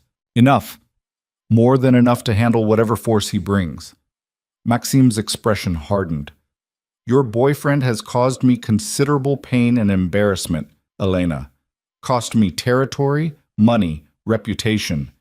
Tonight, I take all of that back, and I do it by breaking him completely before I kill him. He won't come alone. I'm counting on it. The more men he brings, the more I get to destroy. It's almost poetic. Elena's mind raced. She had to warn Lucien, had to find a way to... Her phone. They'd taken her hands but not searched her thoroughly. Her phone was still in her jacket pocket. If she could just get to it. Send one message. What now? Elena asked, trying to buy time. You just wait here for him to show up? More or less, though first, Maxime gestured to one of his men.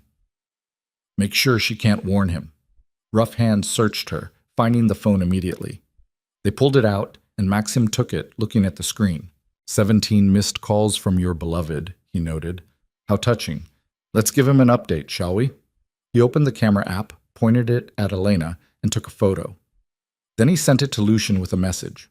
Come alone, or she dies screaming. There, Maxime said, pocketing the phone. Now we wait. Elena was zip-tied to a metal chair in the center of the open space. Maxime's men took up positions around the perimeter, on catwalks, behind machinery, in sniper nests. A perfect ambush. Lucien was walking into a massacre, and there was nothing she could do to stop it. He arrived exactly 23 minutes later. Elena heard the vehicles before she saw them. Multiple engines, approaching fast. The Bratva soldiers tensed, fingers on triggers, waiting for the signal. Then Lucien's voice echoed through the industrial complex, amplified somehow. I'm here! Let her go! Come inside, Maxime called back. Alone, or I start removing her fingers. A pause, then, I'm coming in. Weapons down. Lucien, no! Elena screamed. It's a trap! They have... One of the guards hit her hard enough that stars exploded across her vision. Quiet, Maxime hissed. The main entrance opened. Lucien walked through, hands raised, no visible weapons. He looked like he'd run through hell to get here. Covered in soot and blood, his armor cracked, his eyes wild. But the moment he saw Elena, relief flooded his features. I'm here, he said. Let her go. Let her go. Maxime laughed. Why would I do that when keeping her is so much more fun? He gestured, and his men emerged from their hiding spots, dozens of them, all armed, all pointed at Lucien. Understanding crossed Lucien's face. You planned this from the beginning. Of course. Did you really think I'd accept defeat so easily? That the Bratva would simply walk away? Maxime shook his head. You're smart, Lucien, but you're also predictable. You love her, and love makes men stupid. You're right, Lucien said quietly. Love does make men stupid, which is why I knew you'd never actually honor the ceasefire. Why I've been planning for this moment since you left with your brother. Maxime's smile faltered. What? Lucien looked up at the rafters, at the sniper positions, at the places where the Bratva soldiers waited. Marco, now! The industrial complex erupted. Explosions tore through support columns. The catwalk where 3 snipers waited collapsed in a shower of sparks and screaming metal. Smoke grenades detonated, filling the space with thick gray fog. And then Lucien's men poured in from every direction, not from the main entrance, but from secondary access points Elena hadn't even known existed.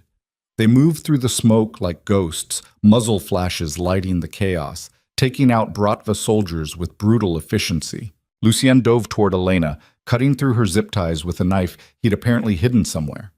Can you run? Yes. Then run. Marco's outside with a vehicle. Go.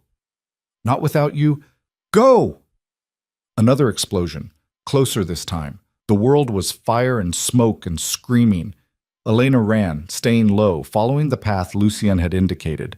Behind her, she could hear gunfire intensifying, men dying, the sounds of close-quarters combat. She burst through a side door and found Marco waiting beside an SUV, engine running.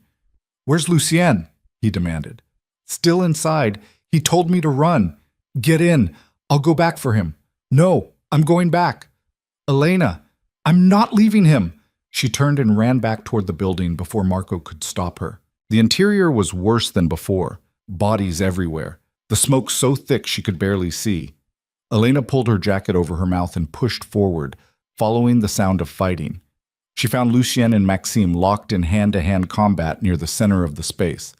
Both men were bleeding, both exhausted, both fighting with the desperation of men who understood only one of them was leaving alive. Maxime had a knife. Lucien had his bare hands in absolute fury. Elena watched as Lucien caught Maxime's wrist, mid-stab, twisted hard enough that bones cracked, and drove his elbow into the older man's face.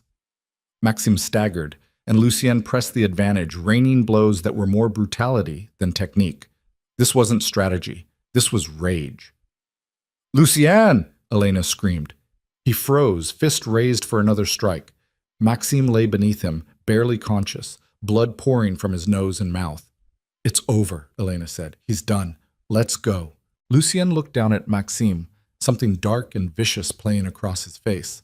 For a moment, she thought he might kill him anyway. Then he stood, grabbing Maxime by the collar and dragging him toward the exit. "Marco!" he shouted. "I'm bringing him out!" They stumbled into the night air together. Lucien, Elena, and a barely alive Maxim Volkov. The industrial complex burned behind them, flames leaping toward the sky, the sound of secondary explosions still echoing. Marco had the SUV ready. They threw Maxim in the back, climbed in after him, and the vehicle peeled away as the entire building collapsed in a final massive explosion. Nobody spoke during the drive back to the estate. Lucien held Elena against his chest, his arms like iron bands, his heartbeat frantic beneath her palm. In the back seat, Maxim drifted in and out of consciousness, groaning. When they finally pulled through the estate gates, dawn was breaking across the eastern sky. The estate looked like a war zone, bodies of Bratva soldiers scattered across the grounds, windows shattered, bullet holes pockmarking the stone walls. But it was over. It was finally over. They gathered in the library, Elena, Lucien, Marco, and what was left of Lucien's inner circle. Maxime Volkov was zip-tied to a chair in the center of the room, conscious but defeated. "What do we do with him?" Marco asked. "That's not my decision to make," Lucien said quietly. He looked at Elena. "You're the one he used as bait, the one he terrorized. This is your choice." Elena stared at Maxime. This man had ordered her kidnapping, had planned Lucien's death, had killed dozens of people in pursuit of revenge. She should want him dead, should demand blood for blood. Instead, she felt only exhaustion. "Send him back to Russia," Elena said. "Let the Bratva leadership see what happened when they sent him after us. Let them understand that we could have killed him, but chose mercy instead." "Mercy?" Maxime spat blood. "You call this mercy?" "I call it pragmatism," Elena said coldly. "Killing you makes you a martyr, sends a message that we're afraid of retaliation. Sending you back alive, broken, defeated, humiliated, that sends a different message, that we're strong enough to choose mercy, and confident enough that you're no longer a threat." Maxime's face twisted. The Bratva will do nothing, because they've lost too many men, too many resources, and gained nothing in return. And if they're smart, they'll take the lesson and never come after us again. Elena looked at Lucien. "But if I'm wrong, if sending him back just means they'll try again, then we do it your way next time." Lucien's eyes searched her face. Then he nodded. "Put him on a plane to Moscow. Make sure the Bratva leadership knows exactly what happened here. And make sure they understand this was mercy. They won't get it twice." Marco organized the transport. Within 2 hours, Maxim Volkov was on a private jet heading back to Russia, alive but destroyed. When everyone else had left, Elena and Lucien finally found themselves alone in the library.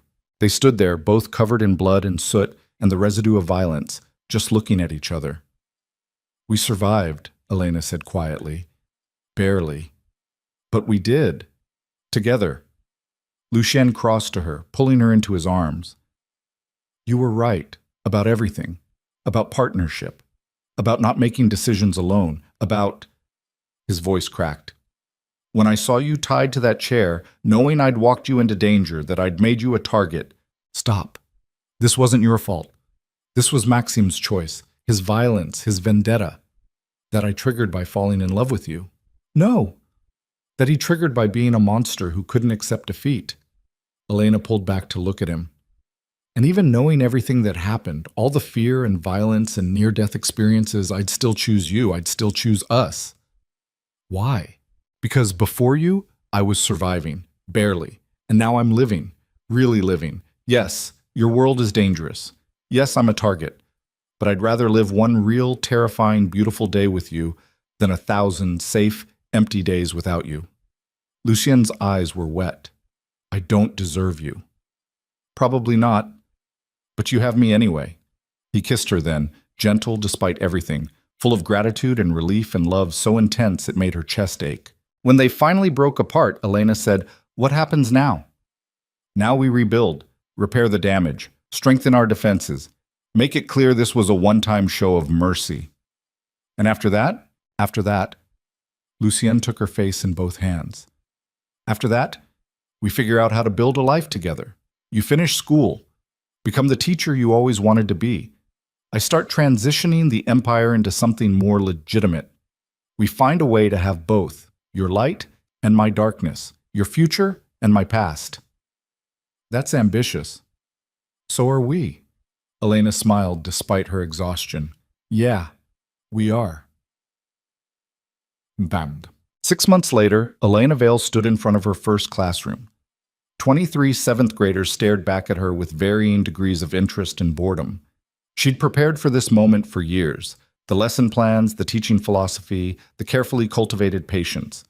What she hadn't prepared for was the armed guard standing outside the classroom door, or the bulletproof windows Lucian had insisted on installing, or the panic button hidden beneath her desk that connected directly to his security team. But those were just details, background noise in the life they'd built together. "Good morning, everyone," Elena said, and felt a thrill run through her. "Welcome to English literature. Let's start with introductions. Tell me your name and one book that changed your life." The students groaned, but they complied. And as Elena moved through the room, listening to their answers, guiding discussions, she felt something she hadn't experienced in years: peace.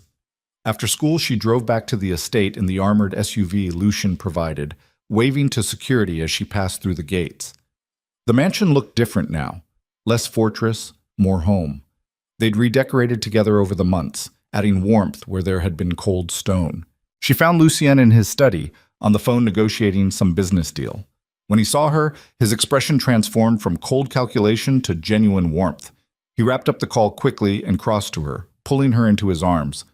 "How was your first day?" he asked. "Terrifying, exhilarating, perfect. Tell me everything." They spent the next hour on the couch in his study while Elena talked about her students, her classroom, the small victories and frustrations of her first day teaching. Lucien listened with complete attention, asking questions, offering observations, genuinely invested in this part of her life that had nothing to do with his empire. This was who they were now: teacher and crime boss, darkness and light, two broken people who'd found each other and refused to let go despite every reason they should have. "Marco called earlier," Lucian said eventually. "The Bratva honored the ceasefire. No movements against us. No threats.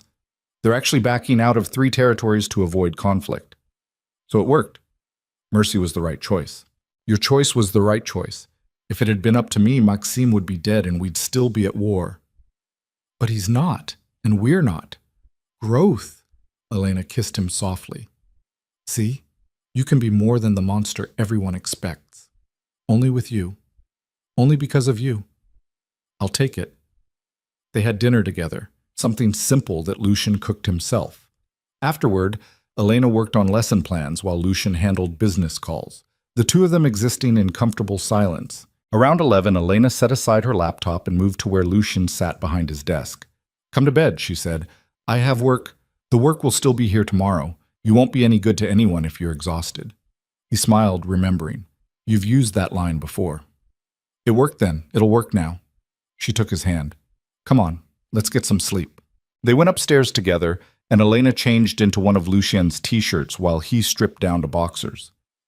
They climbed into bed, the same bed where they'd held each other after near-death experiences, where they'd planned strategy, where they'd built intimacy, piece by careful piece. "Thank you," Lucian said into the darkness. "For what? For staying, for choosing this, for believing I could be more than what I was. You don't have to thank me for loving you. I know. But I want to anyway."